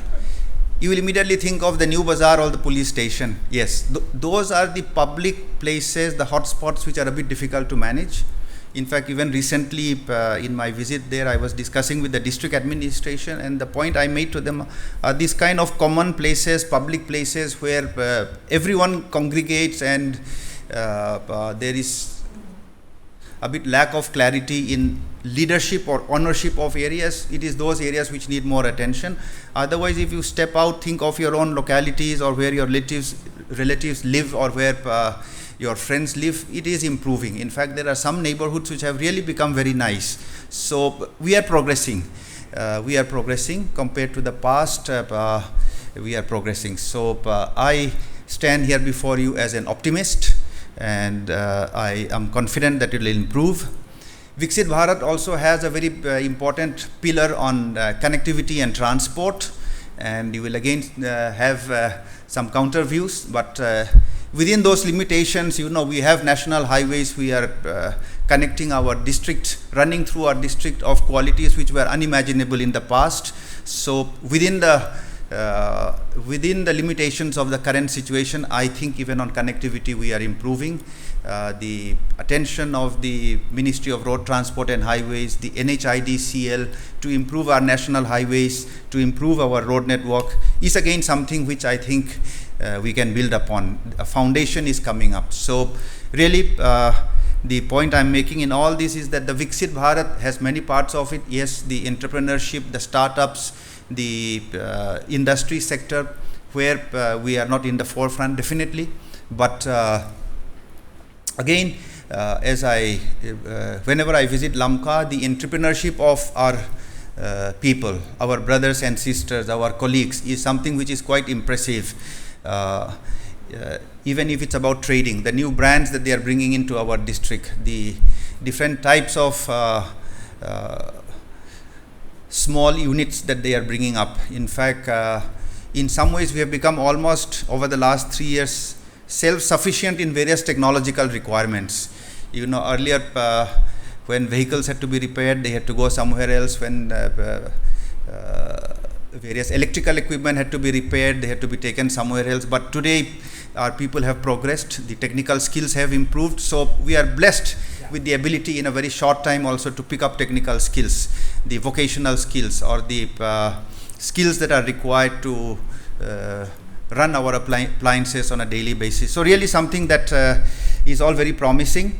Our chairman,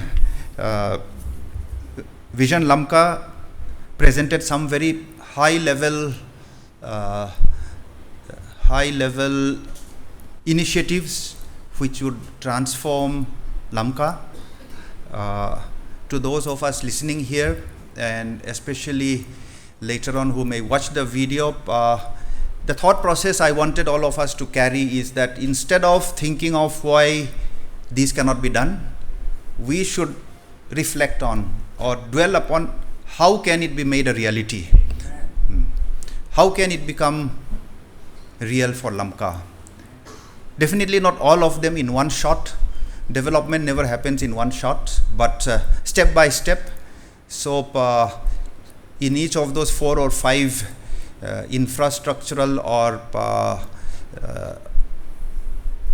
planning kind of ideas that he has shared today, which is something which he has shared in the past, I would urge everyone to go back and contribute somewhere on some point, which leads me to the point that what can I do for Lamka?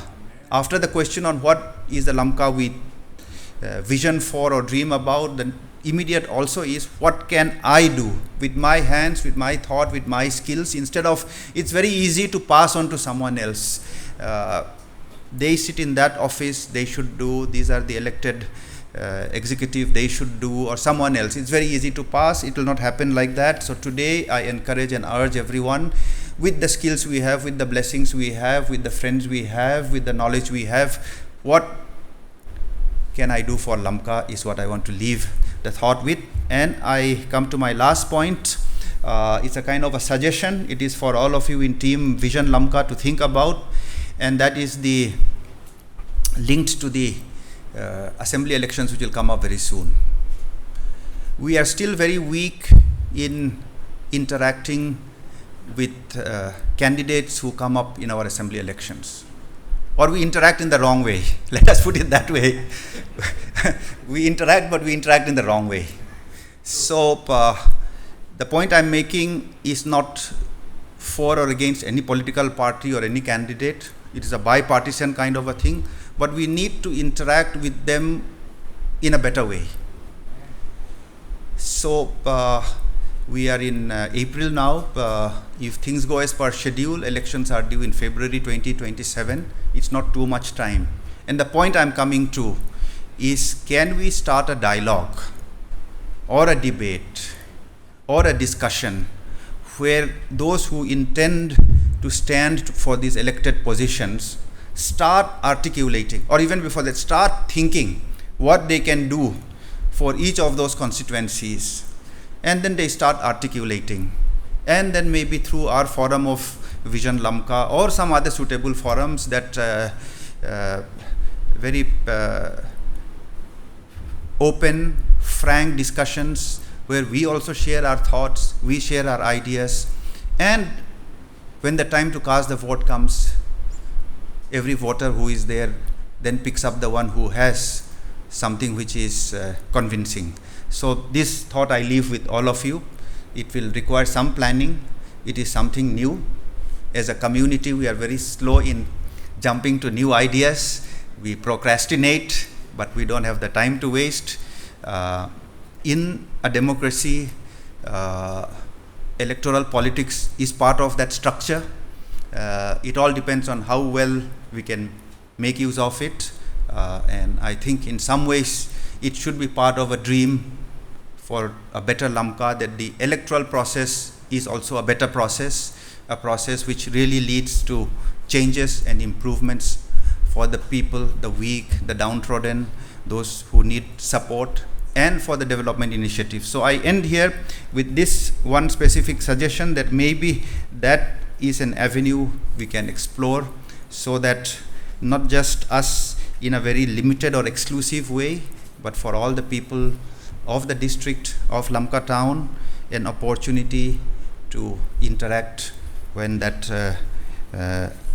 time for, or even before the time for election comes. So I end here. I once again thank the Vision Lamka for having organized this program, for having invited me here, and my very best wishes, and I'm optimistic that Lamka is improving and will see very good days in the coming times. Thank you very much.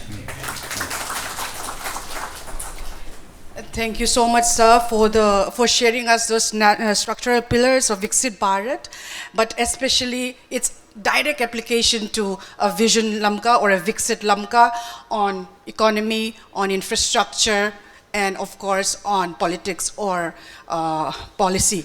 So we have a lot to take away from our three keynote speakers, diverse and very succinct in that sense, and I think we are taking our notes. We all have a diary with us and a pen that has been shared.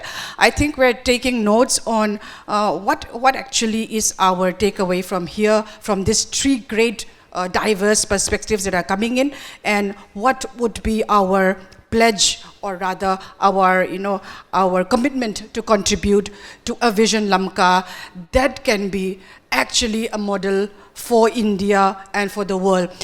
I just want to touch upon one thing that we do in Niti Aayog. I don't take the permission, but yes, I can say this, that what we do is that we study best practices. We look at case studies, we study best practices even from the farthest places of India, and we look at how is that small village doing well in, say, for example, maternal health. How is that small village or small block or small town doing well in, say, education or in women's empowerment or in political representation. All those things we're looking at. Now here we have Vision Lamka already. We can be a model as a developed hill town, and I think that we can aspire to be in the books of our country, to be a best practice in whatever ways that may be. It could be on any sector, but we should aspire to be written in the books of that we presented to the United Nations in our voluntary national review. We should aspire to be included in those books as a best practice. So that is what I want to leave with you, in addition and adding value to what Sir has already mentioned.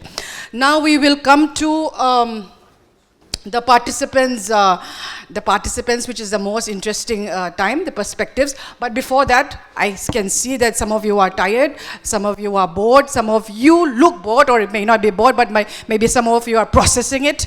So let's just walk around. We have tea? No, right? We have water? Let's just walk around, stand, or handshake each other, and then after maybe two minutes, we can start again.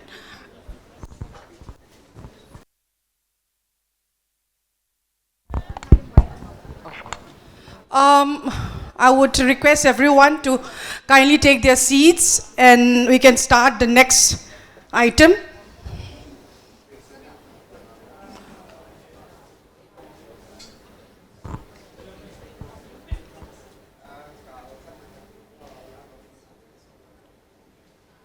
Secretary is not here yet, and yeah.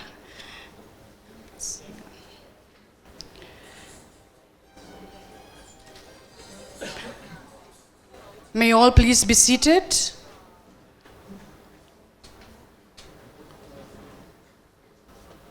We now come to one of the most interesting parts of today's workshop. Not that the others are not interesting. I can see that everyone is liking it and shaking their heads when the keynote speakers were speaking. This actually is a time that we have curated for all the participants who have taken out your precious time amidst your busy schedule to come today to be with us. This will be a time, of course, of reflections. Like Sir said, it will be a time of reflections. It will also be a time of dialogue, and it will be a time of questions that we will ask the keynote, the three speakers that we have today, to answer. So basically we have experience sharing, which may or may not translate to questions for them. We will also have reflections, which may or may not translate to questions. That is okay. You feel free to share your experiences. If there are any questions that you want to shoot at to this our respected keynote speakers, please feel free to do so, because they are very busy people and we will not get their time all the time, and this is one time when we can really, just ask them, and they may not have all the answers, but they will give you a strategy, a way, an approach to really understand how we are going to go about in the future in our endeavor of a Viksit Lamka. I would request our honorable speakers, Dr. John Samuel, Vumlunmang Vualnuam, and Neihsial to take their seats here. This one here. And like I said, the questions and reflections may not always translate into questions, which is okay. If they have a direct question for any one of the speakers, then the speakers or the keynote speakers will have to respond. So I would request, and this would be our, this thing, that whoever is coming here to ask questions, please specify who you are posing that question to. And please also be, please also be concise. Take 5 minutes. Let's see how we are going. And if we don't have many more questions, then we will give you more time, maybe a second or a third question. But we can look at, everyone participating in this. So the floor is open. I would... Yes, you will be briefly requested to introduce yourself. As you come, you say, I am this, I am that, and then you shoot your questions. So the floor is on you. Who is going first? Let me be the one to start the question session. Hi, good afternoon. My name is Joyce Joy, and my question is for Vumlunmang. So my question is, how should a youth from small villages with limited access to education, infrastructure, or any opportunity envision and participate in this Viksit Bharat, so that it won't be just a vision, an aspiration, but a life experience?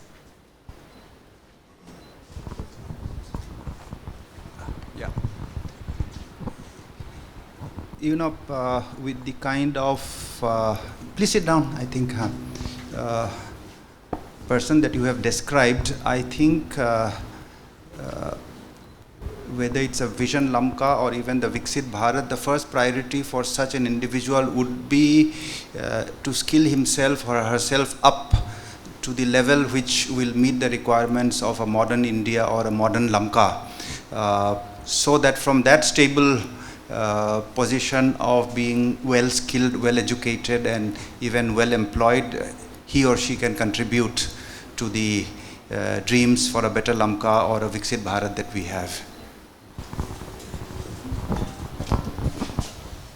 Thank you, sir. Does that answer your question? Can we have more hands? Or please feel free to come, or otherwise I will have to call you out.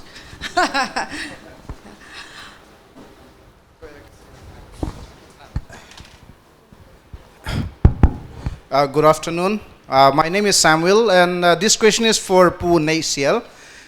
It's more related to the Vision Lamka. Talk about Lamka Millennium Center, and the peoples who are staying there, they might even lose their land. And then they'll be giving a shop when we have Millennium Center Lamka. But then what about the place where they would live? They have the shop. That's a very good thing. But then at the same time, where are those people going to live in? Because in our tradition and culture, we used to say, lungak na di ngai mo. So in that case, where will they live? First question. Second question here is that I was thinking that we have a very good visions and the planning, but at the same time, we have been facing an issue of power, which is electricity, which mostly comes from Imphal. But we do not have the source of the power in Delhi, in Lamka. So why don't we establish one of it, which might even help the youth, those who are studying in part of education institutions. Let's say if we even have hospitals, it consumes lots of electricity and powers. Why don't we have that visions? Or are we having it? Is it a part of the plans of the Lamka vision? Thank you. Thank you for the question. Number one, that was a vision only. It is not yet actually in practical sense. Number one. Number two, the first time we had a meeting and we invited the local media people in Lamka, the question put to me was that we have already filled the entire town with buildings. How we are going to make broad roads and these beautiful things and all that? That question was put to me. I told them actually the vision that we have for Lamka is not New Bazaar area alone. It's not only Jenhang Bazaar area.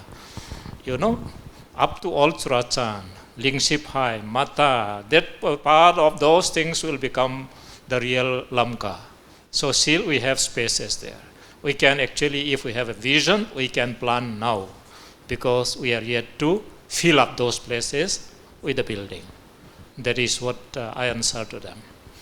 As specific to the question, it was my only loud thinking. I'm repeating that. Because obviously you can't deprive people who are having plots of land. In lieu of that, number one, everybody will be given free shops. Maybe 20 by 30 or maybe 20 by 20, whatever it is. That will be free. On the upper floors, we'll be building flats like what we built in Delhi. Maybe 2-bedroom or 3-bedroom. They will be entitled, but they will have to pay for that. These are matters of actual mathematical calculations. I can't do that, but this is my loud thinking. They will not be deprived of what they have. They will be compensated. This is my answer to your query. As regards to the power, yes, power need not come all the time from infra. It can come from any other sources also, either through the grid line or it can be from the hydropower, which we have not had so far. In fact, all of us know that Mata Dam was supposed to provide for electricity for the town of Lamka as well. Of course, it has not actually fructified so far, but it can. As regards to even the supply of water, it is supposed to come from Mata Dam and then fill the entire requirement of the Lamka town. Not only Lamka town, but even up to the Moirang. But it has not come through so far. But even for the people of Lamka, I had a dream that the Lanva side, we should build a dam, a big dam, which will be a combination of Lanva river as well as for the rainwater harvesting. Both of them will be combined. And if that is built somewhere in Gelzang or Gelmual, then the water collected there will be much more than sufficient to supply the people of Lamka for another 200 years. That is my vision. Thank you. Sir has rightly said that this is a vision, this is a blueprint that he has given us.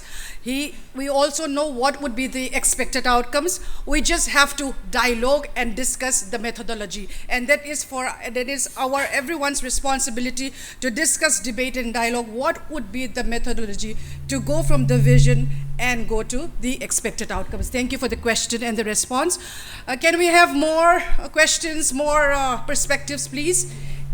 Khenthang over there, Dong Khenthang Ton Singh. Yeah, hi. My name is Dong Khenthang. I am a management consultant by trade.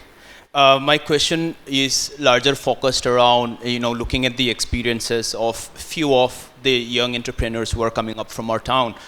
Many a times I see that they have great dreams, great wishes, and very realistic business model. But those who succeed or those who manage to somehow succeed are either blessed with the generational wealth they are having, passing on from families to families, or by selling off some of their precious inheritance to sustain the dreams or to come to a certain extent, see the light of reality when they want to run the business. But what I'm keen to know, I don't put this question to only a particular guest. I put it to the three of you, rather.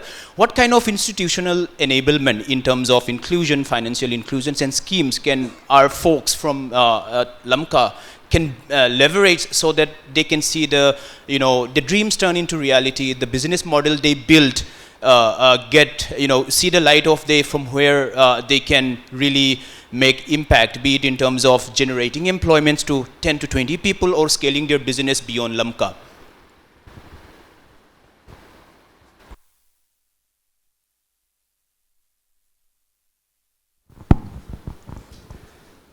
See, the vision gives the blueprint. Now, from blueprint, you need to literally go ahead with the step-by-steps.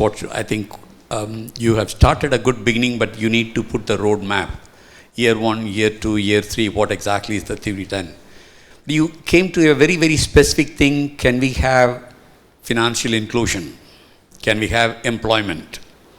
Now, this is a very, very important thing in order to build the 4 pillars when I said prosperity. In order to make it a prosperous community, you need to have the people should be employed, and you need to have financial inclusion. That's one of the fundamental things. And I'm told that in your district there are 17 banks already operating, I'm told. Now, self-help groups is one of the things. I'm not sure whether it has been very prominent or not. Probably some of these things you need to really go ahead in terms of these financial inclusion. Some of the people here who are educated, they should be talking about the financial inclusion models. And the digital financial transformation is one of the fundamental things that we need to bring in. Now, many people are educated, they are digitally very strong, digitally savvy. I would say digital financial transformation is one of the fundamental things on which you can build. Secondly, in terms of, I think he was mentioning, basically, Mr. Mang was mentioning that you need to upskill in some of those areas. Now, I would say identify what are the possibilities of various professions that can be developed, various businesses that can be developed, various entrepreneurs. Now, you said, we were also mentioning then that don't link it up only within the Lamka area, expand it. Link up with many other people. Talk to people who are outside the country, inside the country, in different places. Will they be able to come and invest in your place? And you say that it's going to be one of the beautiful places to work, to live, and to lead. I think you need to attract people to come over there. When he mentioned about maybe a millennium building or whatever, millennium city, whatever that you really want to build it in a very, very nice way, ask people to come and invest in your place. I think that's the best way. Then investment comes in, automatically the job opportunities will come up. In another area, I was just telling Mr. Mang also, probably some of our people will have to get into IITs, NITs, IIMs, which will give you a different kind of jobs. And I'm glad there are a lot of people who are engaged in the government today, but beyond that, can they be top class students in IITs and IIMs who can come back, invest, and raise the standard of living of the people? So one of the parameters of your Lamka vision is that, yes, can we raise the standard of living? Identify what is your GDP per capita today, and where do you want to raise it in the next 5 years, 10 years, 20 years.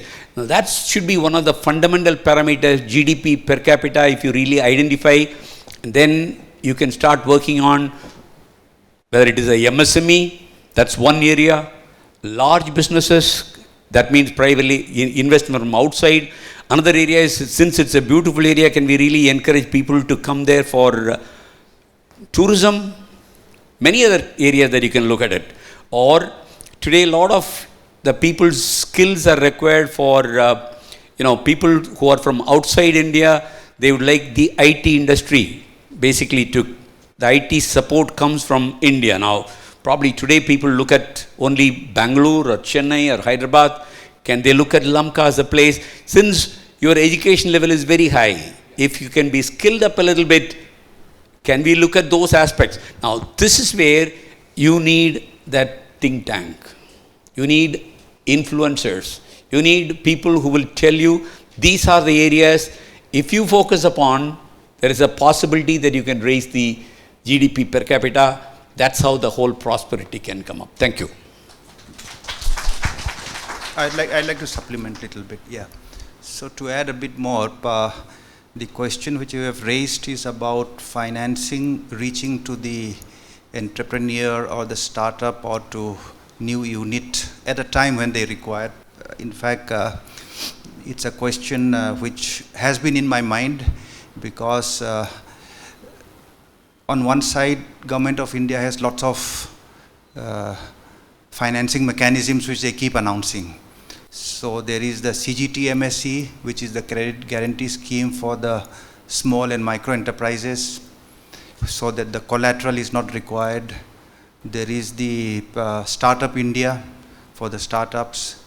Then I think after that they started a Stand Up India for the specific categories of startups. And there are quite a few more. So what I wanted to share was maybe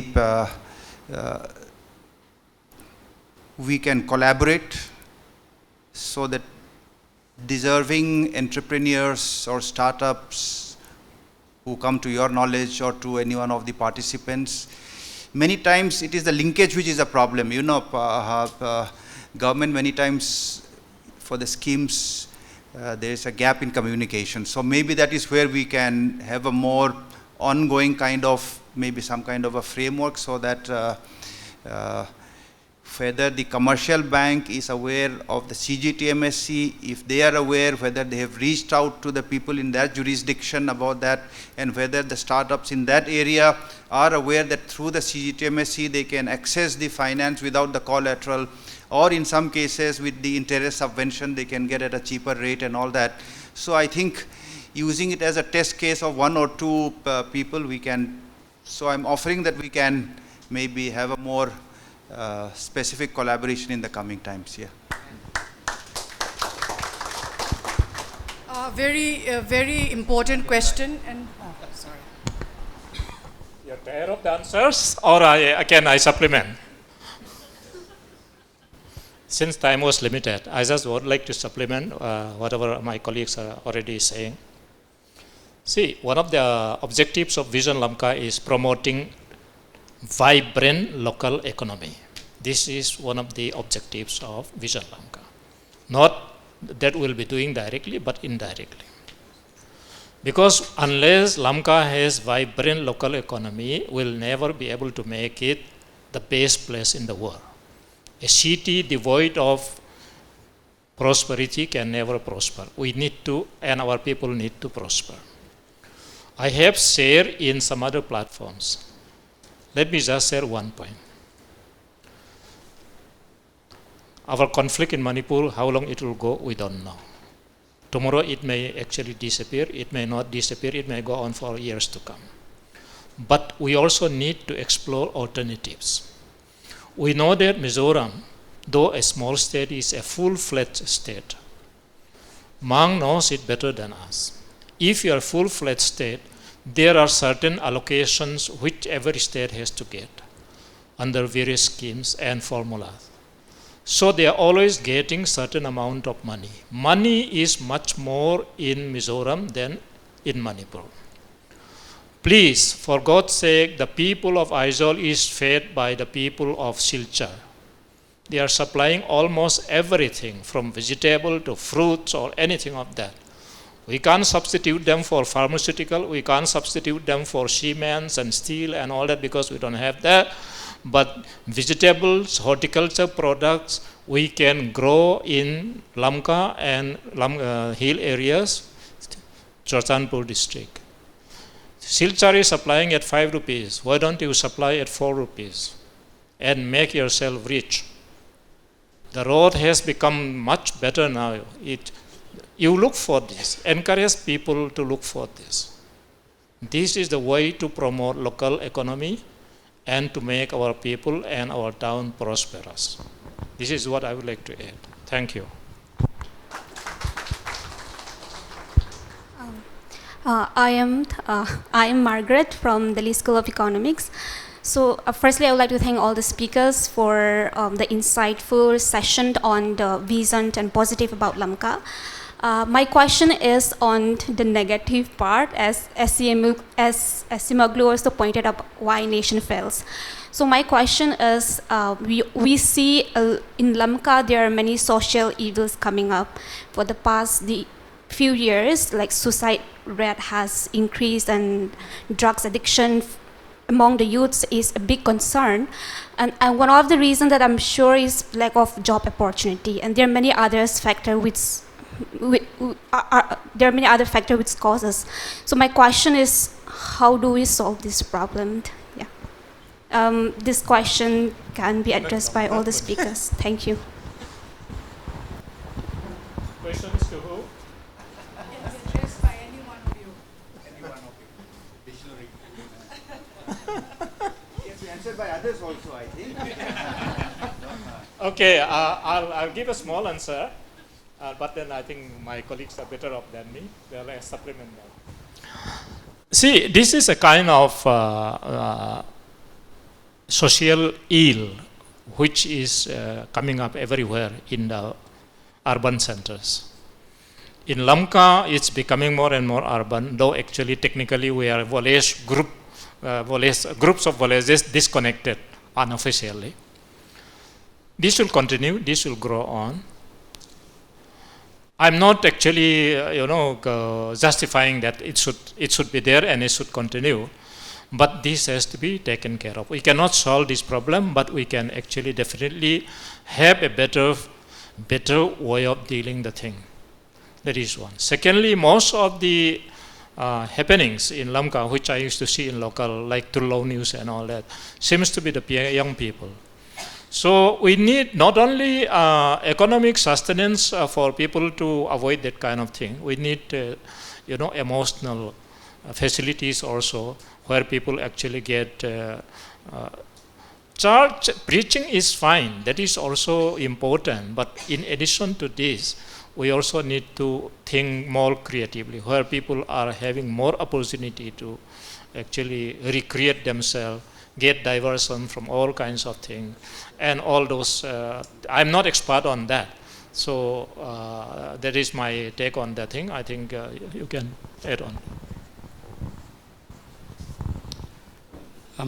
One of the challenges that we face not only in Lamka but across India is the morality deficit.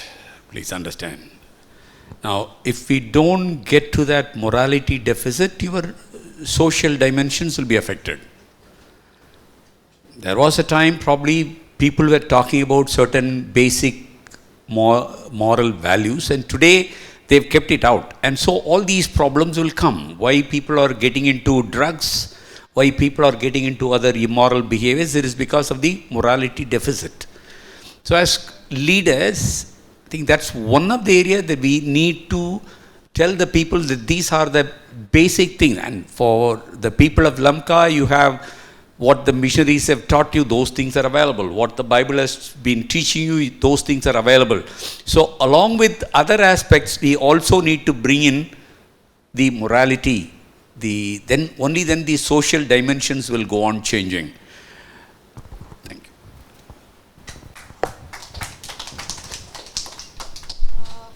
Anyone from this social evil and its impact? I think we have with us also public health expert Neihsial. Do you have a comment on this? I think it'd be interesting to listen to your insights, ma'am. Thank you, Mercy, for this special mention. And before replying to that, I came here to learn about Vision Lamka. So it's my first time attending the workshop. So coming to social evils in Lamka, it's very complex. If I touch one, it's a vicious cycle, I would say. So for actually, we have to see the intersection of various social and economic factors.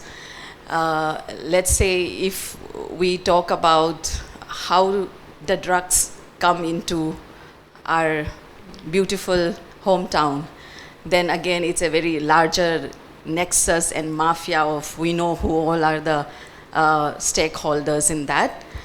And second, at a individual level, if we go into it, then we see how family as a social institution is breaking up. We have our churches who are inculcating in us the values of our value system in the society. But at the same time, there is a strong conflict of what is preached and what is practiced. So there is a huge gap which collectively as a society, as a civilized society, we need to address. And when I say civilized, maybe it may be debatable because we being still in a, as per the Indian government, we come under the scheduled tribes, and we may not be comparable with class and sections of the society who are at the mainstream India, but still we are in a way very egalitarian when it comes to the gender power relations that we have. But still, gender power relations are always there. So those family structure is breaking up, and maybe we need to work on that. And if family as a social institution, if we work on that, I think half of the problem will be solved, because that's where we said honesty begins at home. Charity begins at home. So that, I think, I see that as one of the emphasis that we should be giving on. And definitely governance, where the nexus and how the market plays, what is the role of the state agency, the enforcing agency. So what are they doing on that? So it's a huge, debatable topic. If I touch one, as I say, everything has to be touched. So that will be my observation on that. Yeah, thank you.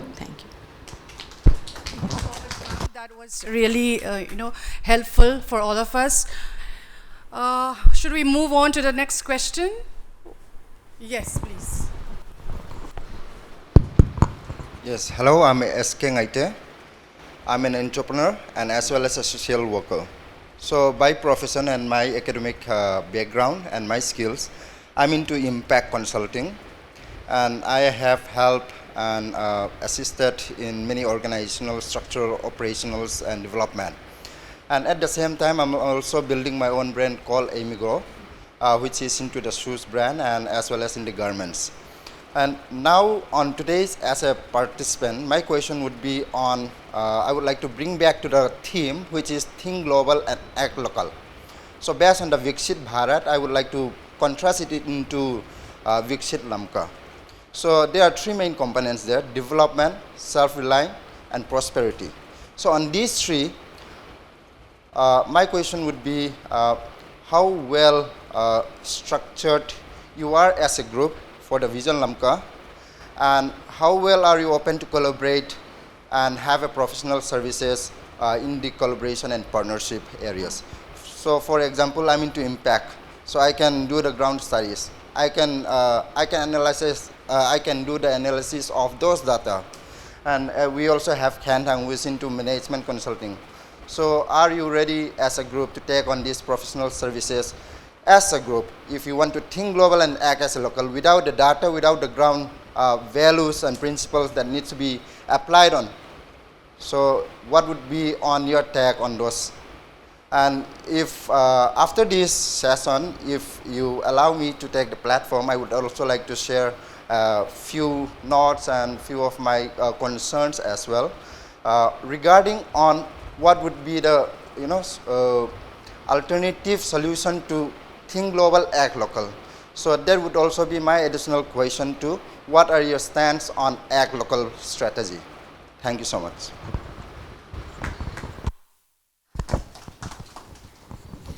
Thank you very much for the offer, that the scope of collaboration, all the partnership that you have given to us. As of now, Vision Lamka is still in the process of evolving.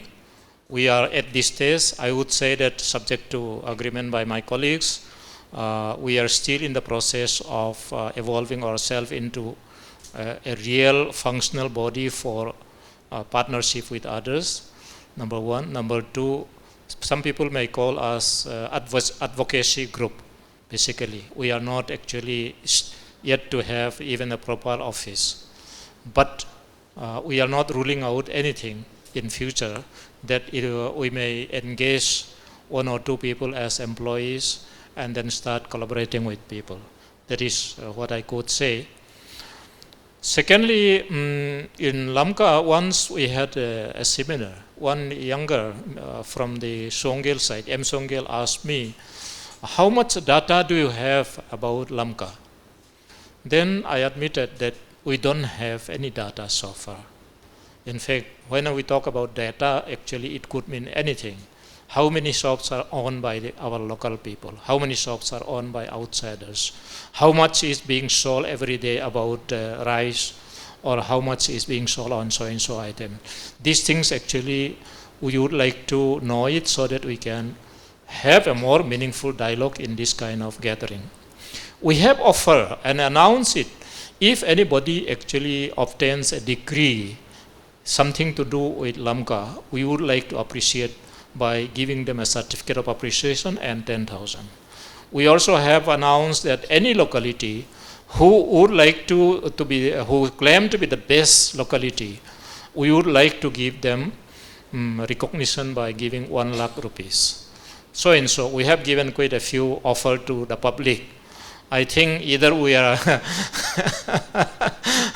not up to the reality or our people are yet up to the kind of vision.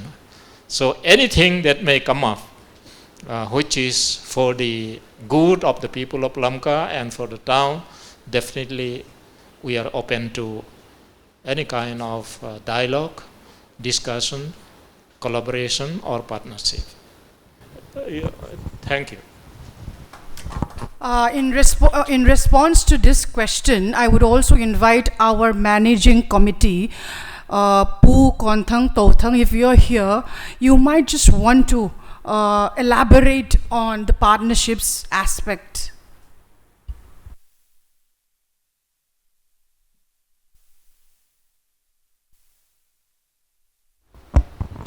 Hello. That's interesting questions and suggestions. In fact, we invited you all to give us such kinds of questions. And as we have given here, the objective of the workshop is to come up with a roadmap. So 44 of us have been having workshops and exchanging our ideas. So we thought it would be wiser to go to the larger forum and also align our objective with the national objective. So I think we might not be able to give the ABC of what is to be done, but then we can sit down together and Vision Lamka can be not only ours, but the 44 persons, but all of us. And then I think through that roadmap, we will achieve this Viksit Bharat 2047. I also want to add to that point that Vision Lamka doesn't have all the solutions, but we want to facilitate, so that we can help promote whatever the background is, whatever the sector is, with our experiences, with our networks, with our background.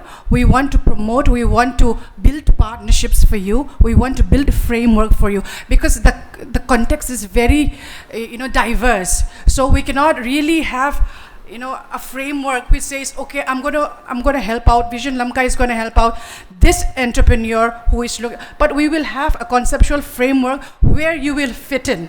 And that's how we are going to facilitate your growth with us. So I hope that is very clear, and you don't see us as, implementing it, but as pushing you, as promoting it. Yes, yes. I think that should be clear. We can take more questions. Yes, at the back, I can see one. Let me start. Thank you, Chairman and Priscilla, for inviting me. I would like to supplement and complement what the resource persons have said. I'm from Lamka, born and brought up, so I don't have to be a member of this group. Lamka will be my last place also, resting place. I want Lamka to be the Lamka of the 70s, where I studied in the school, the best school in Lamka, Don Bosco High School. My teachers were from South India. They were from Kerala. Sister Chantal Maria, Father Joseph and others. Our chairman also came and joined our school for a couple of years, I think. Those were the days, the golden days. I want that to come back. Brother John Samuel has said that there are 5 essential elements to build Lamka. For that, we should know what is Lamka. I think that this has not been touched by any of the resource persons. Or what else Lamka? Is Lamka a municipal town or a collection of villages? It was a municipal town earlier, but our political leaders in the 70s, since they demanded for the full autonomous district council, it was abolished. And it was under the district council, but the district council has not been functioning properly. In fact, we didn't have the elections for the last few years, and we know how it is functioning now also.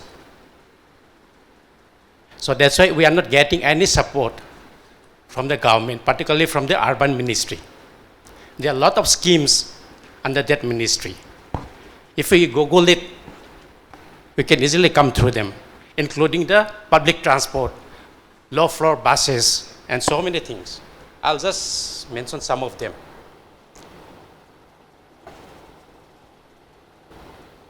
Before that, I'll come to what is Lamka.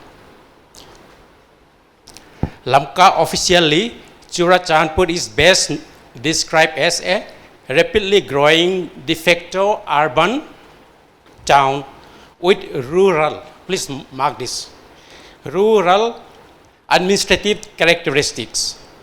While it is the second town in Manipur and functioning as a commercial and administrative center with an urban population, it is officially classified as a collection of village public localities. And there are 26 localities included in this Lamka town.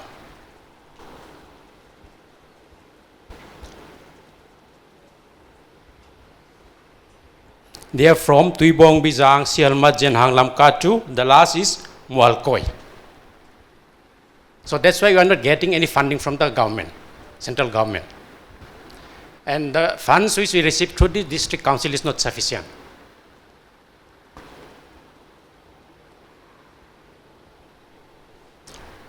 When I was in Lamka last year, a preacher from Neihsial came from Mizoram, and he commented about our town. He said, Lamka is the silicon town of the northeast, minus good infrastructure, particularly good roads. We don't have good roads because there is no fund, except for the local area development funds of MLS and some district council funds and district funds only. Aizawl, Shillong, Kohima, and Itanagar, they are run by municipal corporations. So they have adequate fund to improve the cities. We don't have any. So we have to sell to our people, including the leaders, that we have to be run like a municipality.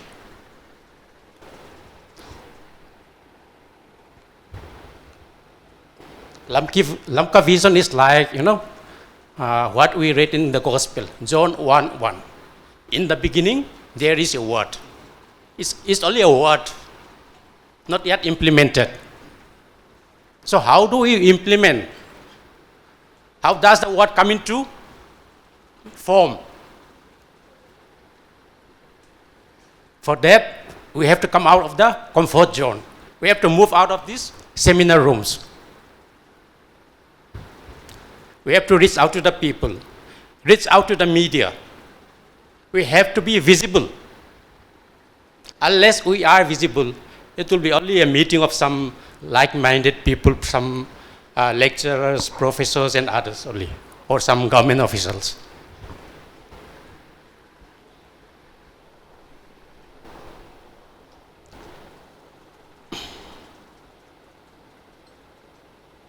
There's a saying, sweet are the uses of adversity. Due to the crisis we face since May 2023,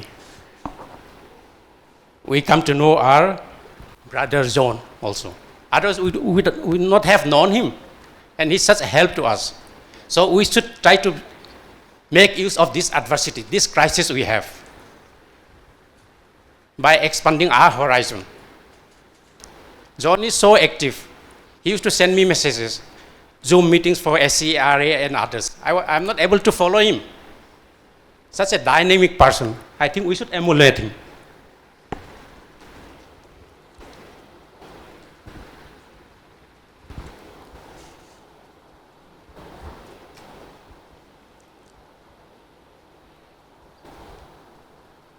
So we all know where we stand. Lamka is not a municipal town. It's not governed by the municipalities. No election, no town committee members. It is run by the CEO or sometimes by the district deputy commissioner at his whims and fancies, at the behest of the elected MLAs and some CSO leaders. That's the main problem we face. I think I should not mention more than this. Only recently we know three of the students' unions who never agree on any issue came together to support the transfer of one CEO. Some people say they have been instigated by their political masters, which in other words means politically we are very low. We have to move beyond our personal interest, selfish interest. Thank you so much.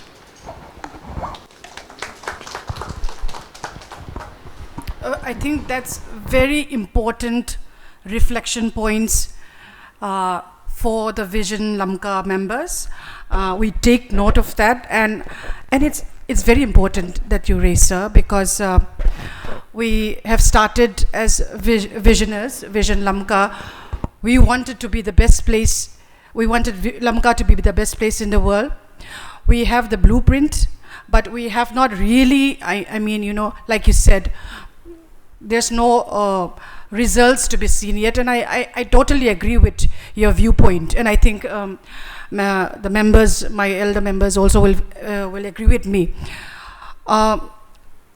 We also thought about this, and in my personal opinion, I speak from my own, we thought about this, but we also do not want to actually, you know, be implementing it, though we have many ideas and, you know, ideas and frameworks that we have already discussed. And because we think that we have not really touched upon all the sectors that we have to touch, so we continue with this kind of public forums where we invite specialists of those sectors, where we invite others, and then we intend to come up with a very comprehensive vision plan which is aligning with Viksit Bharat, or for that matter, Vision for Lamka, and that is already in the works, sir. But we do not necessarily want to be, you know, imposing upon others to implement, because as you know very well, more than us also, that ours is a very sensitive one.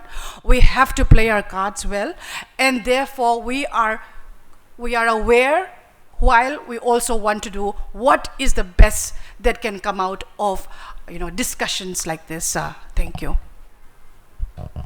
Yeah.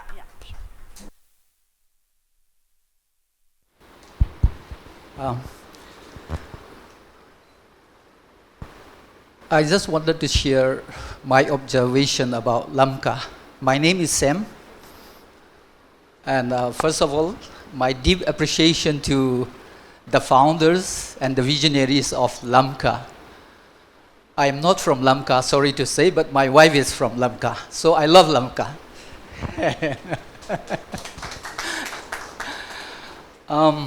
I have been visiting Lamka, and also in the last 3 years, since 2023.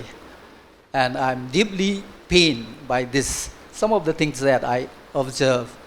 And I would like to club them together in a very negative, in a way, just to provoke your thoughts. So let me put it this way. Lamka is not well. Lamka dam lo. Lamka is wounded geographically, socially, economically, educationally, spiritually, and also relationally. Lamka, we need to take Lamka to hospital for healing. So my question to the three speakers is, can this Vision Lamka be a process of its own healing? Thank you so much.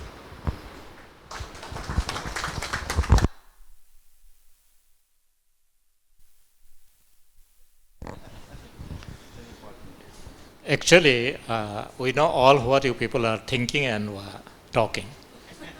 We know even what you are actually not talking also. There are very sensitive areas which are actually connected to it, our political functioning in the state. Honestly, we can't and we don't want to articulate in a public place, because it has something to do with our political system as well as the processes. Even it has connection with our land system in the hills. It will take time. Don't expect that things will get transformed in one day. But we are happy that because of this kind of workshop that Vision Lamka is organizing, you people started thinking like that. We feel that it is our achievement. Earlier you never thought about it. Because Lamka, in fact, I myself was thinking that it was a town. I used to be very proudly used to tell people that yes, it's a growing town. But through this Vision Lamka, we came to know that actually it is a conglomeration of disconnected villages, like what we have in the Henglif or Stanlond hill areas. We are only physically connected. We are only physically connected. Every other thing, we are all disconnected in Lamka. But let us not dwell on that. Let us think about what could happen. Let us build our vision. And that vision will compel ourselves as well as other people, those who are in authority, those who are in the system, to think about throwing away something and bring in something else, so that our vision ultimately can get realized. If not in my time, at least in the time of my son or my grandson. That's why we are talking, that very lengthy kind of thing. That's why we are talking that people, in fact, one day when we initially started, I was traveling by, earlier I used to go by on foot only in Lamka, but you can't travel now. The traffic is so much so that if you travel by on foot, you will be fit. In fact, you will not survive till Khenthang Bazaar. So I used to travel by auto whenever I need to go down to New Bazaar or Khenthang Bazaar. So one day I was traveling in the auto rickshaw, and there was some problem in the town. And one lady was telling, she didn't know me who I was.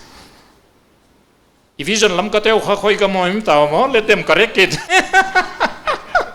I was quite amused to sort out all problems of the town area by the Vision Lamka people. So that is our state of thing. So I think that's that much I'll say.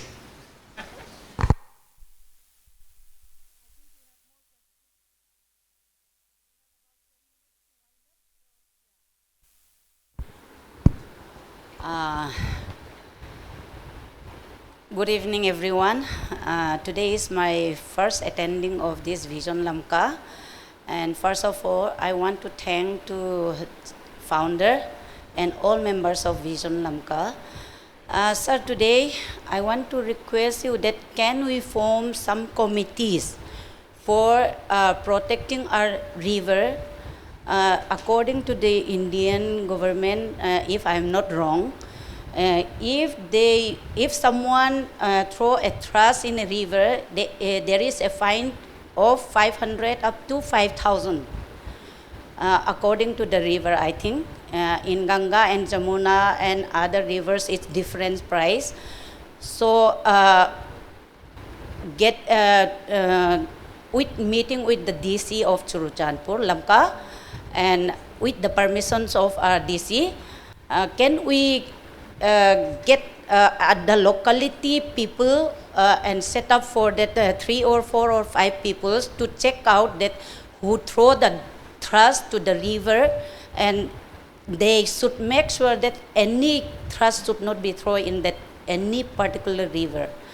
If it is happen or if somebody throws, can we take fine with the permissions of our DC? Thank you. I'm happy to have this question. I'll give you a little lengthy answer. We planned, in fact, there is a rural women upliftment society under the extended branch of the ICI Church. They have done a lot of works in relating to uplifting of the rural women. They also have focused on the protecting, regenerating of our rivers and streams in the Guite Valley. These people have even all the names and the telephone, mobile numbers of all the village chiefs along the Guite Valley, Lanva River, about 26 of the village chief information they have. We plan to organize a seminar. We invited one Dr. Brajesh Kumar from Imphal, who was a joint director in the Department of Forestry and Climate Change. And then we would come and deliver a lecture, and after that we'll visit the, what is that, Sekhen, where we are throwing our garbage also. That was our plan. But because of our unfortunate situation, this was planned to be done just 3 days before our conflict was to start. So we cancelled it. We couldn't do that. Secondly, this time, when I went to Lamka, I went to meet again these ICI people, that is Rural Women Upliftment Society. We proposed to have a consultative meeting, inviting again those village chiefs. The idea was, basically these village chiefs, we should speak to them so that every one of them prevents people from throwing the garbage to the rivers. Number one. Number two, help them to organize something like Guite Valley Protection Association kind of thing. So we propose to have a consultative meeting in consultation with the Rural Women Upliftment Society and Vision Lamka. We fix it on 14th of March. And one day before, unfortunately, our leader's dead body was to arrive from Neihsial. And the Students' Union, they pronounced that Lamka should be totally shut down. So we could not have that thing also. But what we said is very much in our mind. At the earliest opportunity, we would like to hold a discussion and meeting for protecting and regenerating our rivers and streams in the Guite Valley. Unless we do that, we are going to pay the price heavily. We know this. And the solution is not in cleaning the rivers. The solution is in not throwing the garbage. That is the solution. And we would like to convince everybody, please prevent people from throwing. And that can happen only when all the villages along the rivers actually don't throw, number one. Number two, when they prevent other people to come and throw. That is the situation right now. Thank you. Okay, and do you have some comments on this? Anybody else would like to? Here. Can somebody share a mic here?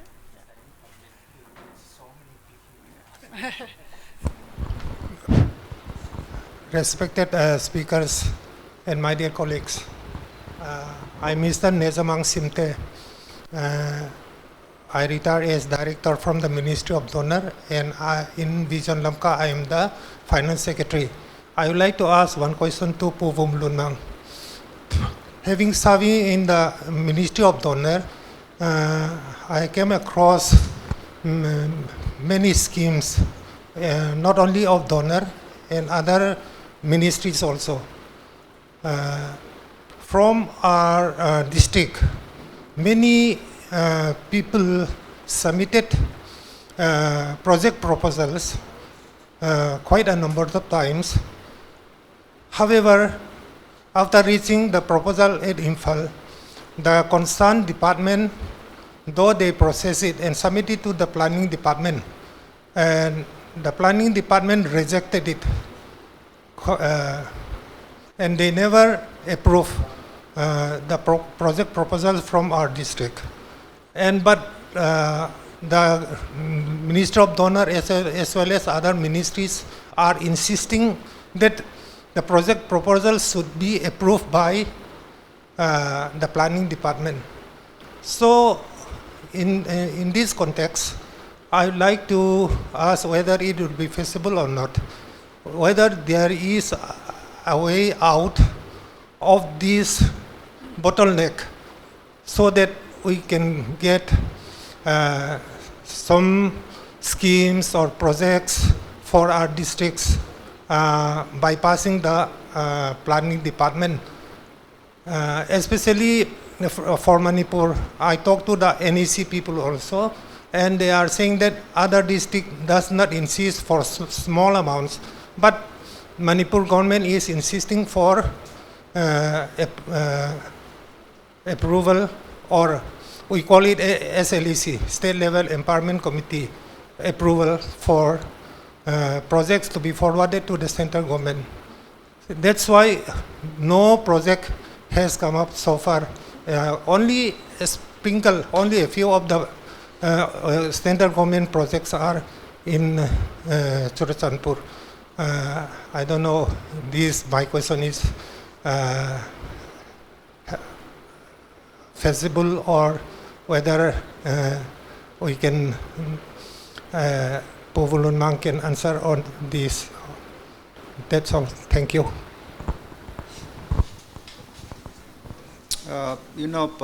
The prescribed procedures for submitting project proposals by either donor or the other ministries, let me start by saying that I do not know them all in detail, nor would even the finance ministry know in detail. But having said that, in most of the schemes, it requires one department in the state government to forward the project proposals to the central ministry. So to that extent, it would not be unique only for Ministry of Donor, but all the ministries, one department at the state capital will be responsible for submitting. That would be quite a standard practice for all schemes, all ministries. Now, while that is a standard practice, your query is actually linked to the peculiar situation that we are facing. Now, that modification will really require our representatives in the district and in the community to raise it as an issue when they discuss the prevailing scenario. So you and I or any government official, I don't think will be able to originate that proposal. It will have to come from some public forum that development in a particular district or area is getting blocked up due to the procedural problems. So maybe someone can enlighten our representatives to include it in the discussions and dialogues which they have. And then after that, whether it can be changed, I would like to believe that instead of that state planning department which you are referring to, maybe some other body can be designated who will take that responsibility. So there should be a way.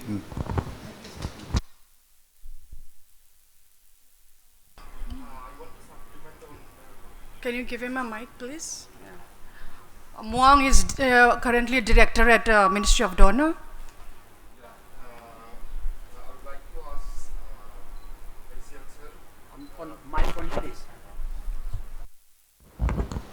Hello. Yeah. Neihsial sir, like we have a vision.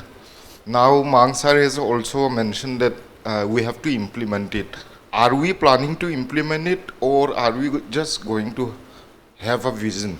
If you plan to implement it, then how will we implement it?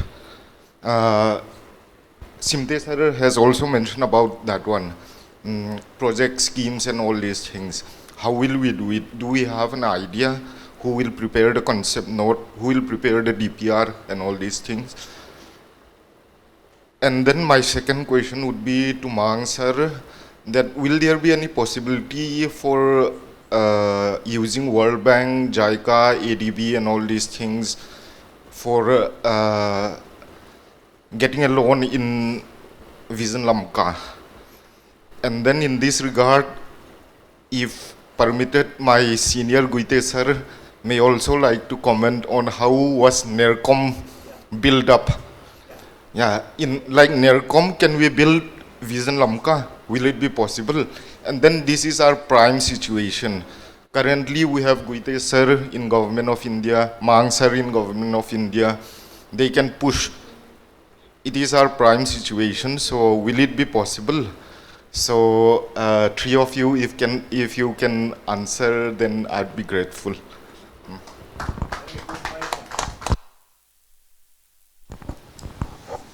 See, this is something which I think we have to clarify ourselves, not trying to belittle ourselves. Suppose if you want to construct a road, Vision Lamka obviously cannot construct, it has to be done by the government. If you want to have a good water supply, the same thing government has to do it. If you want to have a good hospital, it has to be done by the government.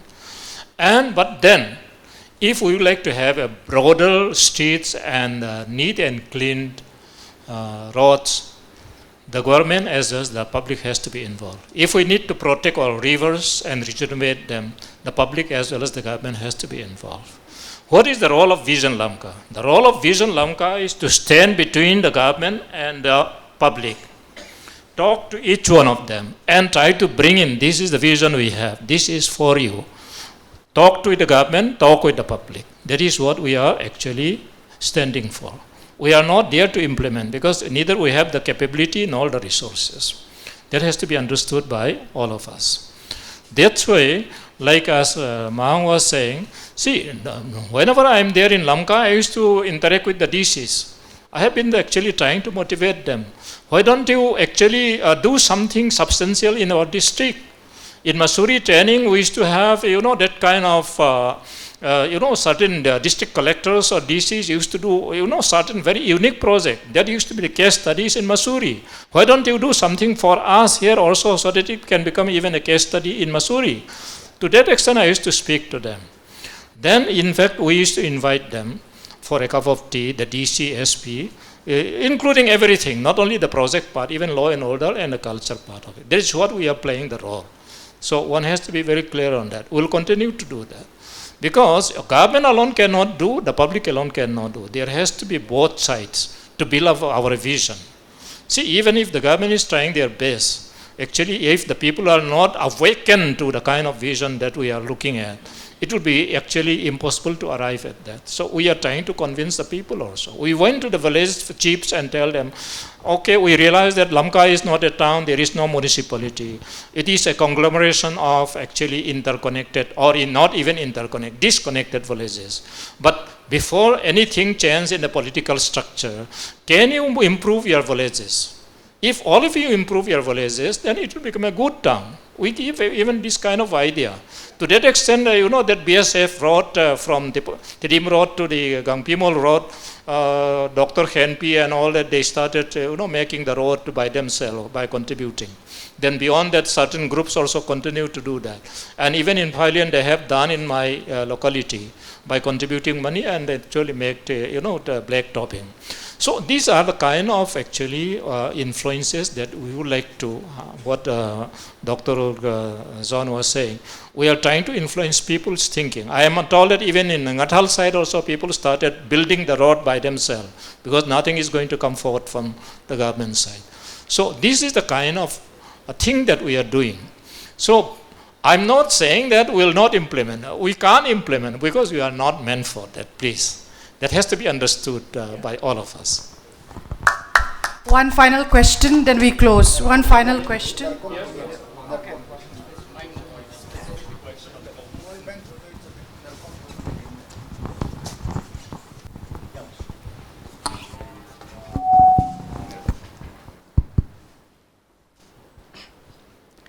This multilateral funding like ADB, World Bank, or IFAD, which funded the NARCOM project of Northeast.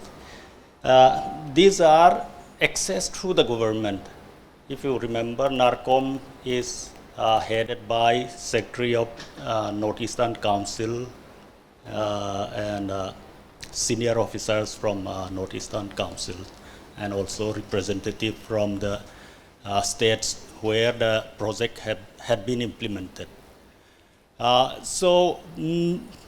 This type of NGOs, we have to understand that we are not trying to do government's, taking over government's job, government's role. What with our limited means is to make government work. That is where we must focus.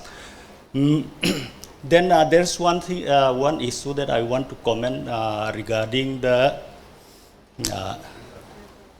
river is one issue, but I feel Chairman's comment was quite comprehensive, because right now we do have mechanism, River Protection Act and all, implementation, enforcement of that act is where everywhere in Lamka enforcement is where we are lacking.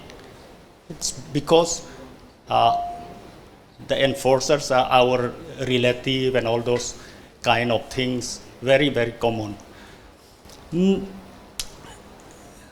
one thing that I want to comment is on the type of governance that we are having. Vision Lamka, if you remember how our chairman described, like in the future we like to see drainage of a standard of big cities, then roads, plantation, all these are amenities associated with cities, urban centers. Now a situation is that we are villages, rural. So our long-term goal is to have that urban amenities, but we are facing short-term constraints here. Last December and this January I was in Lamka. I happened to have discussion with some elders in the community, suggesting that since census is coming up, why don't we go for census town? Let the entire area which we imagine as Lamka be census town. There's a lot of resistance right now. The public is not yet ready for that. So I think we have, this is the short-run constraint that we have, which doesn't, census town is the starting point to be able to move to statutory town. So this is, I think, the short-run constraint that is going against, as in my previous remark I mentioned, our short-run constraint, which is going against our long-run goal. And this is, till that happens, I think municipality administration and all these things, I think we have to keep it aside. timing. Thank you. Should we take one final question? Supplement, okay. Yeah. From chairman and then from media in charge. I mean, we always stayed as a team, so understand us. One thing, one outcome we expected was, why Vision Lamka? We expected the participants to ask, why Vision Lamka? And if there are state actors, say we are non-state actors, in Churachandpur we are the good non-state actors, let's say. If the state actor asks us, why Vision Lamka? Because who asks is that matters. So we have been discussing also amongst us, we already have an office, only thing is we need people there. Our vision is to strengthen our office also. Had there been no problem in 2023, I think many of the pensioners you see today would be in Lamka already, would be working in the field. No? So we took a little more time, let's say, but then we are happy that many youngsters have come today. Only thing now is, when you talk about Viksit Bharat, it's the state who is going to take the nation to that level. But when we talk about Viksit Lamka, if you see the state, okay, the district headed by the deputy commissioner and other officials, are they okay? Is the level okay to look after our district?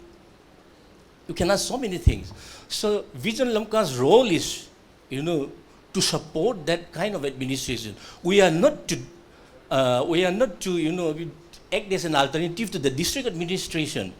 We are a part and partner of it. So whenever you ask questions, okay, why not Vision Lamka? I think instead of why Vision Lamka, no? So that you also come in, all of us act together, and then bring change, transform our district.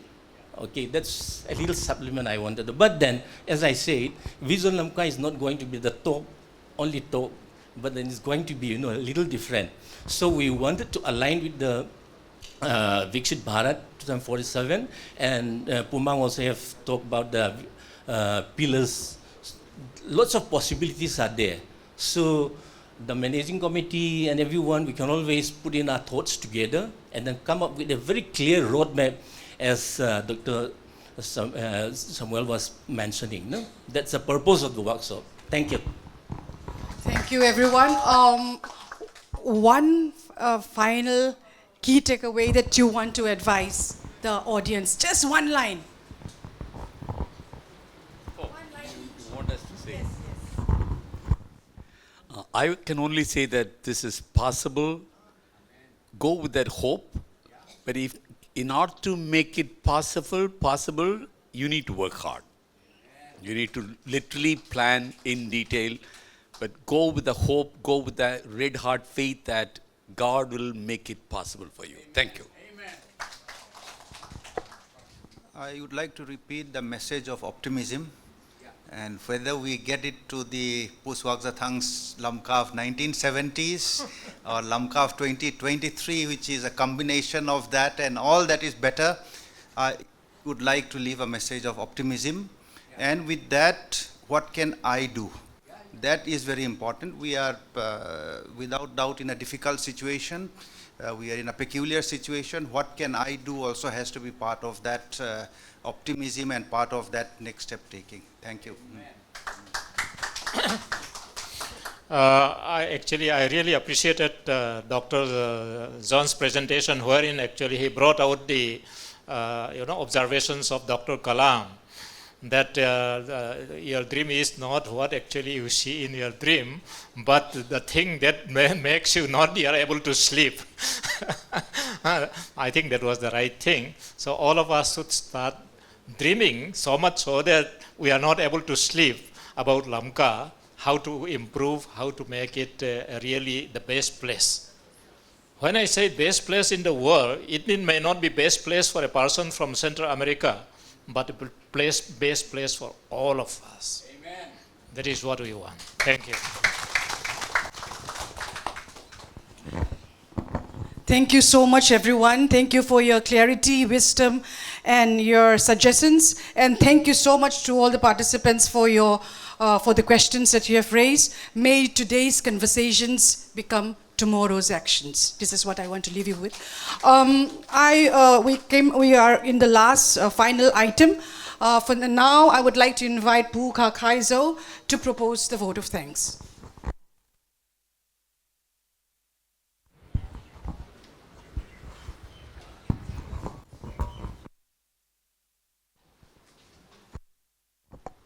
Hello.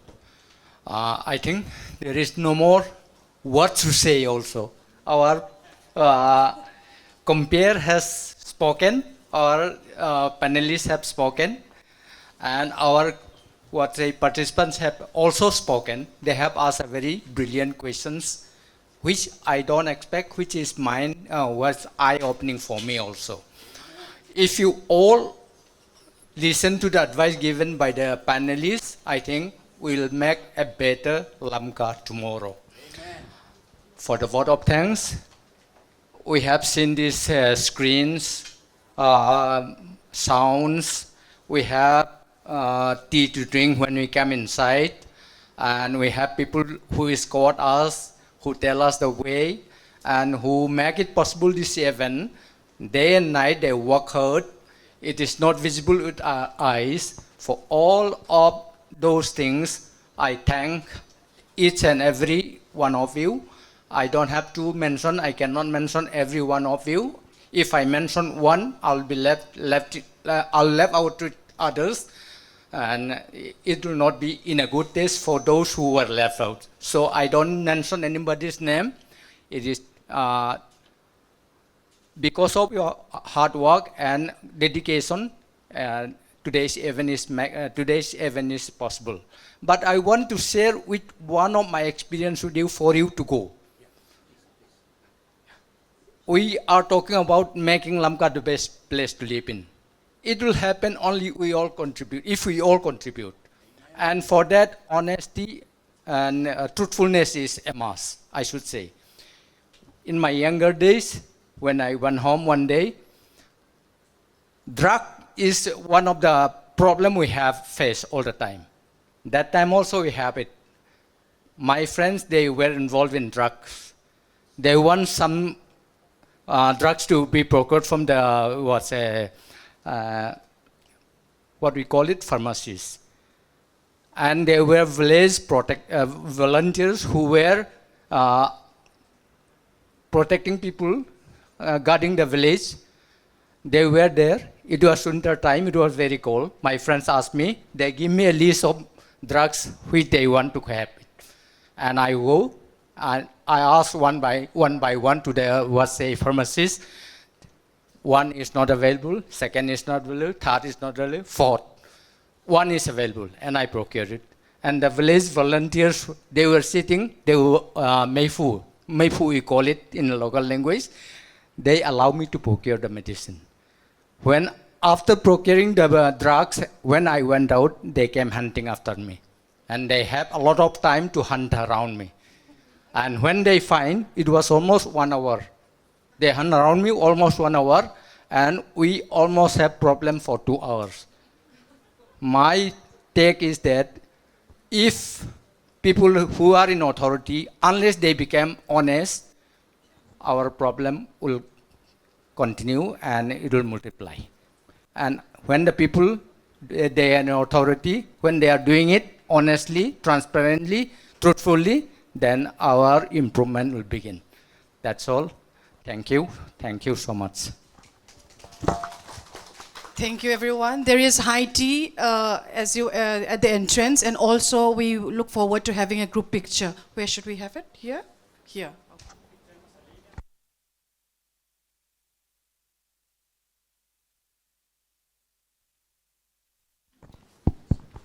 Yeah, please come forward from the last row. We can have a good picture for record and future reference. Thank you.